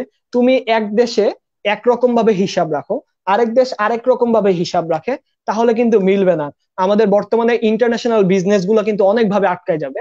সো এই জন্য আমরা যেটা করলাম, বর্তমানে আমরা সবাই কিন্তু গ্যাপকে সাইডে রেখে আইএফআরএস কে ফলো করা শুরু করলাম। তাহলে আমাদের ঠান্ডা মাথায় চিন্তা করতে হবে, অপশনে যদি আইএফআরএস না থাকতো, আমি আবার বলতেছি, অপশনে যদি আইএফআরএস না থাকতো তাহলে অবশ্যই উত্তর হতো গ্যাপ, যেটা পরীক্ষা একবার আসছিল। অপশনে আইএফআরএস ছিল না, সবাই উত্তর দিয়েছি গ্যাপ, সবাই উত্তর দিয়েছি gap, generally accepted accounting principles. But মাথায় রাখতে হবে, অপশনে যদি আইএফআরএস থাকে, মাথায় রাখতে হবে অপশনে যদি আইএফআরএস থাকে, যেহেতু বর্তমানে আমরা সবাই আইএফআরএস কে ফলো করি, অবশ্যই আমাদের উত্তর হবে কি আইএফআরএস। এইবার আরেকটা বিষয়, আমি তোমাদের বলছিলাম যে এই কোশ্চেনটা আবার চেঞ্জ হইতে পারে কিভাবে। দেখো, বাংলাদেশে, দেখো আমার কোশ্চেনটা সবাই ভালো করে শুনবা, আমি আবারও বলতেছি, কোশ্চেনটা সবাই শুনবা। বাংলাদেশে আর্থিক বিবরণীকে সর্বজন গ্রাহ্য করার জন্য রচিত মান কোনটা বাংলাদেশে? তখন অপশনে গ্যাপ থাকতে পারে, অপশনে আইএফআরএস থাকতে পারে, আর বাকি দুইটা নিয়ে আমাদের আলোচনা নেই, এগুলা বলে কিছু নাই। ধরো যে অপশনে এফআরএস আছে, দেখো তিনটা, বাংলাদেশে আর্থিক বিবরণীকে সর্বজন গ্রাহ্য করার জন্য রচিত মান, গ্যাপ আছে যেটা উত্তর দিব না, যেটা কিনা আমরা সরে আসছি, আইএফআরএস আছে যেটা উত্তর দেওয়ার মতো, খুব সুন্দরভাবে উত্তর দেওয়া যায়, বাট একটা ওয়ার্ড আছে বাংলাদেশ। দেখো আইএফআরএস কিন্তু শুরু হয় ইন্টারন্যাশনাল দিয়ে, তারপরে আছে এফআরএস, এটা বলে কিছু নাই, তারপরে ধরো আছে বিএফআরএস। দেখো বিএফআরএস মানে বাংলাদেশ ফাইন্যান্সিয়াল রিপোর্টিং স্ট্যান্ডার্ডস। মজার বিষয়, বাংলাদেশে যত ধরনের আর্থিক প্রতিবেদন নিয়ে নিয়ম নীতি আছে সেটা কিন্তু আইসিএবি থেকে আসে, আইসিএবি থেকে আসে। আইসিএবি হচ্ছে যারা কিনা সিএ ডিগ্রি প্রদান করে, স্বামী খুব ভালো করে জানে, এগুলা সব আসতেছে আইসিএবি থেকে, যারা কিনা সিএ ডিগ্রি প্রদান করে। তবে আইসিএবি না কখনোই নতুন করে কোনো মান বা কোনো নীতি তৈরি করতে পারে না। তারা যে কাজটা করে, জাস্ট বিএফআরএস গুলাকে বাংলাদেশে ইমপ্লিমেন্ট করে দেয়, সরি, তারা শুধু আইএফআরএস গুলাকে বাংলাদেশে ইমপ্লিমেন্ট করে দেয়, নাম দিয়ে দেয় বিএফআরএস। তাহলে তিনটা জিনিস মনে রাখবো, বাংলাদেশ থাকলে উত্তর হবে বিএফআরএস, এখানে কোনো সমস্যা নাই, দুইটা জিনিস। তারপর চিন্তা করব, যদি জেনারেল কোশ্চেন আসে, সর্বজন গ্রাহ্য করার জন্য রচিত মান, এখানে যেভাবে আসছে, সবসময় আগে খুঁজবো আইএফআরএস কে, সবসময় আগে খুঁজবো আইএফআরএস কে। আইএফআরএস যদি না থাকে উত্তর দিব গ্যাপকে, আইএফআরএস যদি না থাকে উত্তর দিব গ্যাপকে। এবার সবাই বুম তাড়াতাড়ি উত্তর দিয়ে দাও। দেখো তো, আর্থিক বিবরণীকে সর্বজন গ্রাহ্য করার জন্য রচিত মান, এই কোশ্চেনে তোমার উত্তর কি হবে? সামি দেখো, এবার সবার পারা উচিত, রাইট? এখন তো আশা করি পারা উচিত। অনেকে সুন্দর মতো সি অবলিক এ অ্যান্সার দিচ্ছিল একটু আগে, ভালো লেগেছে যে দুইটা অপশন, কিন্তু দুইটা তো আর গোলা পূরণ করা যাবে না, সরি ভাইয়া। এখন দেখা যাচ্ছে যে অনেকেই বিএফআরএস কেন লিখছো, এখন কিন্তু কোশ্চেনেরটাই আছে। রাইট, এই আচ্ছা, কোশ্চেন সি অ্যান্সার দিচ্ছে, রাইট। ঠিক আছে। তার মানে আচ্ছা এই কোশ্চেনটা যখন আসবে আমরা এখন থেকে উত্তর দিয়ে দিব আইএফআরএস, যদি অপশন আইএফআরএস থাকে মাথায় রাখবা, আইএফআরএস না থাকলে গ্যাপ, আর বাংলাদেশের পার্সপেক্টিভে আসলে বিএফআরএস। আচ্ছা মিনহাজ, একটা কোশ্চেন এসেছে মাঝখানে, প্রিয়া আপু একজন কমেন্ট করেছে যে এই কোশ্চেন যদি এইচএসসি তে আসে তাহলে অ্যান্সার কি সি দিব? তো অবশ্যই অবশ্যই অবশ্যই, যেভাবে বলছি সেভাবে, যেখানে আসুক, ইভেন এটা যদি এসএসসি তেও আসে সেম উত্তর, এইচএসসি এডমিশন যেখানেই যাব, ইভেন আমরা যখন ভার্সিটিতে পড়বো এই বিষয়ে আরো অনেক আলোচনা হবে। আচ্ছা, আর মাঝখানে অনেকেই কমেন্ট করছিল যে ভাইয়া যদি একটু এডমিশন রিলেটেড, এডমিশনের প্রিপারেশন, অ্যাকাউন্টিং এর এডমিশন প্রিপারেশন নিয়ে যদি একটু গাইডলাইন দিতেন, তাহলে মিনহাজ তুই যদি একটু এটা নিয়ে কিছু কথা বলতি তাহলে ভালো হতো। আচ্ছা দেখো, এডমিশনের গাইডলাইন নিয়ে না আমাদের অলরেডি লাস্ট একটা খুব সুন্দর ঈদ শো হয়েছে, যারা মিস করেছো এটা দেখতে পারো। আমাদের সি ইউনিটে যে প্রথম জাকির এবং ডি ইউনিট, বি ইউনিট, দেখো সব মেধাবীরা কিন্তু ওই প্রোগ্রামে ছিল, ওরা কিন্তু ওদের অনেক এক্সপিরিয়েন্স শেয়ার করছে। তো আমি যদি একটা কথা বলি, আমাকে যদি প্রশ্ন করো যে ভাইয়া আমি এখন অ্যাকাউন্টিং এর, শুধু অ্যাকাউন্টিং নিয়ে কথা বলি, আমি 2 মিনিটে শেষ করবো। অ্যাকাউন্টিং এর প্রিপারেশন কিভাবে নিতাম, দেখো আমি যদি তোমার মতো লকডাউনে পড়তাম, আমি যে কাজটা করতাম, আমরা না 2 বছর ম্যাথই করে আসছি, 2 বছর সুন্দর করে শুধু ম্যাথই করে আসছি, আর কিচ্ছু করি নাই। সো আমি যে কাজটা করতাম, যে ম্যাথ গুলার পিছনে যে বেসিক, মানে ওই চ্যাপ্টারে যে বেসিক যেগুলো আমরা না বুঝে ম্যাথ করতাম, সেই বেসিক গুলো একবার সুন্দর করে পড়ে ফেলতাম। আর সবচেয়ে বড় কথা হচ্ছে, আমি যদি তোমার মতো লুমিনাস নামে এমন কোনো প্ল্যাটফর্ম খুঁজে পাইতাম, আমি তাদের সবগুলা লাইভ ক্লাস দেখতাম, তাদের কন্টেন্ট দেখতাম এবং তাদেরকে কোশ্চেন করতাম। আচ্ছা, রাইট। আর এরপরেও আমিও একটু হালকা অ্যাড করতে চাই ওই মিনহাজের কথাটাই, যে তোমরা যারা আছো, যে ধরো অনেকেই আছো ফার্স্ট ইয়ার থেকে, ফার্স্ট ইয়ারের স্টুডেন্ট পড়ছো অনেক, মাঝখানে একজনের কমেন্ট দেখেছিলাম যে ফার্স্ট ইয়ার থেকেও প্রিপারেশন নিতে চাও, অনেক বেশি, এত বেশি আগে থেকে দরকার নাই, বেশি ভালো ভালো না। যদিও চাও তোমরা ফার্স্ট ইয়ার বা সেকেন্ড ইয়ারে কি করতে পারো, মানে এখন তোমরা ধরো এইচএসসি পরীক্ষা দিচ্ছ যারা, তো এইচএসসি এর যে অ্যাকাউন্টিং এর ফার্স্ট পেপার সেকেন্ড পেপার যখন চ্যাপ্টার গুলা করছো, তো এমসিকিউ কিন্তু এমন না যে এডমিশনের এমসিকিউ আলাদা আর আমার এইচএসসি এর এমসিকিউ আলাদা। অ্যাকাউন্টিং এর ক্ষেত্রে কিন্তু সেটা না, ইংলিশ অনেক ডিফারেন্ট, ইংলিশ টোটালি ডিফারেন্ট, কিন্তু অ্যাকাউন্টিং এর ক্ষেত্রে সেই ডিফারেন্সটা নাই। তো তোমরা কি করতে পারো, যে যে চ্যাপ্টার ওয়ান পড়ছো, চ্যাপ্টার ওয়ান অ্যাকাউন্টিং রিলেটেড যে যে এডমিশন রিলেটেড যে যে কোশ্চেন গুলো আছে, সেই কোশ্চেন গুলো একটু তোমরা দেখে নিতে পারো। সো এভাবে করে করে তোমরা প্রিপারেশনটা মানে কন্টিনিউ করতে পারো, ফার্স্ট ইয়ারের স্টুডেন্ট গুলাও সেভাবে করতে পারো, তাহলে দেখা যাবে কি ইন্টার এইচএসসির পরে তোমার অ্যাকাউন্টিং খুব একটা বেশি লাগছে না, মেজর কয়েকটা পোর্শন বাদ দিলে। সো এই জিনিসটা হচ্ছে এখন। আচ্ছা, একজন কি কমেন্ট করেছে, মিনহাজ তুমি যদি একটু অ্যান্সার দাও, যে এডমিশনে অ্যাকাউন্টিং এর জন্য কি আলাদা কোনো বই পড়তে হবে? না, আমার কাছে যেটা মনে হয়, যদি বেসিক ক্লিয়ার থাকে তাহলে আলাদা কোনো বইয়ের দরকার নাই। আপনি যদি কোনো কোচিং সেন্টারের সাথে জড়িত থাকেন, তাহলে কোচিং সেন্টার থেকে যে ম্যাটেরিয়ালস দিবে, সেটা বই হইতে পারে, সেটা লেকচার শিট হতে পারে, সেটা যে কোনো ধরনের ম্যাটেরিয়ালস হতে পারে। যদি ফলো করেন, আমার কাছে মনে হয় না যে এটার জন্য খুব আহামরি কিছু পড়তে হয়। এবং আমি আরেকটা কথা বলবো, যে আপনারা যারা হচ্ছে এডমিশন টেস্ট দিবেন, কষ্ট করে বিগত 3-4 বছরের কোশ্চেন দেখবেন, অ্যাকাউন্টিং, ফিনান্স, ম্যানেজমেন্ট, এগুলা খুবই সহজ, খুবই বেসিক কোশ্চেন আছে। তো আপনি যদি এগুলার জন্য অনেক বেশি চিন্তা ভাবনা করেন, অনেক বেশি প্রিপারেশন নেন, সেটা আমার কাছে মনে হয় খুব একটা দরকার নাই। আপনি যে কাজটা করবেন, বাংলা ইংলিশে একটু কষ্ট করে সময় বেশি দিবেন, এবং ফিনান্স, এগুলা আপনি যেই প্ল্যাটফর্মে থাকেন না কেন, কারো গাইডলাইনে একবার শেষ করবেন। এগুলার জন্য আলাদা কোনো প্রাইভেট পড়া লাগে না, কোনো এক্সট্রা কেয়ার নেওয়া লাগে না। এগুলা খুবই বেসিক জিনিস, আপনি বাসায় পড়লেই পারবেন।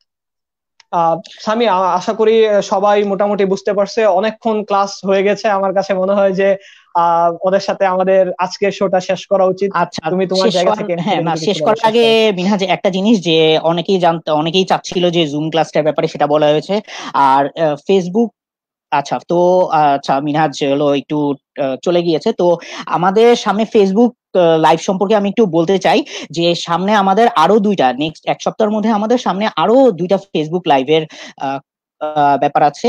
আচ্ছা মিনহাজ, তুমি যদি একটু ফেসবুক লাইভ সম্পর্কে, জুমের ক্লাসের ব্যাপারে বলা হচ্ছে, ফেসবুক লাইভের ব্যাপারে যদি বলতে, যে সামনে কবে কি কি আচ্ছা, ক্লাস আসছে বলে দিলে ভালো হতো। আমি একটা জিনিস বলতে চাই, যে লাইভ ক্লাসের ক্ষেত্রে একটা জিনিস মাথায় রাখবে, দুইটা দিন একদম ফিক্সড। সেটা হচ্ছে শুক্রবার এবং মঙ্গলবার, একদম ফিক্সড। শুক্রবার এবং মঙ্গলবার লুমিনাসের যে মেইন পেজে তোমরা চলে আসবা রাত 9টার দিকে। তোমরা এখানে ক্লাসগুলা খুঁজে পাবা, এবং প্রতি সপ্তাহে আমাদের 2টা করে লাইভ ক্লাস থাকবে, 3টা করে জুমের ক্লাস থাকবে। আমি আবারও বলতেছি, লাইভ ক্লাসগুলা সবার জন্য, সবার জন্য। এটা যে কেউ আমাদের সাথে জয়েন করবে। তবে জুমের ক্লাসগুলোর জন্য আমাদের লুমিনাসের সাথে তোমাকে অবশ্যই যুক্ত হতে হবে, এডমিশন নিতে হবে, তাহলে আমরা জুমে তোমাদের হেল্প করতে পারবো। এবং জুমে আমরা আশা করি অনেক বেশি রেসপন্স পাচ্ছি, এবং জুমে আমাদের ভর্তিটা চলতে থাকবে। কারণ যতটুকু বুঝতেছি, যে আমাদের পড়াশোনা এখন থেকে আসলে খুব সিরিয়াসলি শুরু করতে হবে। সবকিছু ইনশাল্লাহ খুব দ্রুত ঠিক হয়ে যাবে, এবং আমরা আগের মতো আবার পৃথিবীতে ঠিকভাবে হাঁটতে চলতে পারবো। এবং আমাদের নিজেদের চেষ্টা এবং আমাদের নিজেদের পরিশ্রমের মাধ্যমে এই সুস্থ পৃথিবীকে আরো সুন্দর করে তোলার জন্য আমরা অবদান রাখতে পারবো। সামি। আচ্ছা মিনহাজ, তো অশেষ ধন্যবাদ তোমাকে, ক্লাসটা অনেক ভালো লাগলো। আশা করি তোমাদের যে ভীতি, যে সমস্যা যা যা ছিল সেগুলো আশা করি দূর হয়ে যাবে। তো এখনো দেখছি অনেকের কমেন্ট, এখনই চলে যাওয়া দরকার ছিল যদিও, তারপরও দেখছি যে একজন কমেন্ট করেছে যে কুমিল্লা থেকে লুমিনাসে ভর্তি জুম ক্লাস করতে হলে কি করতে হবে। আপু, আমাদের জাস্ট তুমি যে কোনো খান থেকে বা বাংলাদেশে যে কোনো খান থেকে তুমি জয়েন করতে পারো, বাংলাদেশ কেন, বাংলাদেশের বাইরে থাকলেও জয়েন করতে পারবা, মানে এটা অনলাইনে। ঠিক আছে? তো জুম ক্লাসটা টোটালি অনলাইনে হচ্ছে। তো তুমি যে কোনোখান থেকে জয়েন করতে পারবা, জাস্ট আমাদের এডমিট হতে হবে। তুমি মেসেজ দিতে পারো, আমাদের কন্ট্যাক্ট নাম্বার থাকবে, ওই কন্ট্যাক্ট নাম্বারেও তুমি কমিউনিকেট করতে পারো। তো ওইখান থেকে তোমাকে জানিয়ে দেওয়া হবে, আর আমাদের সিক্রেট গ্রুপে তোমাকে অ্যাড করে তুমি ক্লাস কন্টিনিউ করতে পারবা সেটা। সামি, আর আমি একটু যদি আমি একটু অ্যাড হুম করি। আমি হুম একটু অ্যাড করি, অবশ্যই। সেটা হচ্ছে আপু, তো যেখান থেকেই হোক, তুমি যদি লুমিনাসে এখন এডমিট হও, অটোমেটিকলি আমরা তোমার তথ্যগুলা জানতে পারবো, এবং আমরাই তোমাকে জুম ক্লাসে অ্যাড করে নিব। তোমার কিচ্ছু করা লাগবে না, আমরাই তোমার সাথে কন্টাক্ট করে জুম ক্লাসে তোমাদের নিয়ে আসবো। সো এটা নিয়ে ভাবার কিছু নাই। আচ্ছা, আর হলো যে জুম ক্লাস আর ফেসবুক লাইভ নিয়ে আলাদা আলাদা আলোচনা হয়েছে। তো আমি একটা একসাথে বলতে চাই যে আগামী এক সপ্তাহের মধ্যে আমাদের কি কি আসছে। আজকে অলরেডি তোমরা যদি একটু ফেসবুক পেজে যেয়ে থাকো, যে বা শুভ ভাইয়াও আলাদা করে কমেন্ট পোস্ট দিয়েছে যে আমাদের অলরেডি আজকে জুমের মাধ্যমে ওরিয়েন্টেশন ক্লাস শুরু হয়ে গিয়েছে। তো তারপরে আজকে আমরা ফেসবুক লাইভেও এসে অ্যাকাউন্টিং ক্লাস গিয়েছে। তো নেক্সট আগামীকালকে জুমে বাংলা ক্লাস আছে। আগামীকালকে জুমে বাংলা ক্লাস আছে, শনিবার 30 তারিখ। এরপরে আবার 1 তারিখেও জুমে ক্লাস আছে, ইংলিশ ক্লাস আছে। তো তোমার এখানে অনেকেই কমেন্টে করলো যে ভাইয়া ইংলিশ ক্লাসটার কথা। তারপর অনেকে রাইটিং এর উপরের কথা বললো। আমাদের ফার্স্টের দিকে ওভারঅল একটা সামারি দেওয়া হয়েছিল, মিনহাজ দিয়েছিল, আর সামনে আমাদের রাইটিং এর উপর ডিপেন্ড করে আরো অনেক কিছু, আরো অনেক অনেক প্রোগ্রাম আছে। তো জিনিসগুলো হলো ফেসবুক আর হলো তোমার জুম দুইটা মিক্সড করে হচ্ছে, ঠিক আছে? তো আস্তে ধীরে সবের দিকেই যাব, রাইটিং এর পার্টের দিকেও যাব। তো আমি আবারও রুটিনের মধ্যে ব্যাক করি যে আগামীকালকে বাংলা ক্লাস আছে জুমে, 1 তারিখে হলো ইংলিশ ক্লাস, আর 2 তারিখে ফাইন্যান্সের ফেসবুক লাইভের ক্লাস আছে।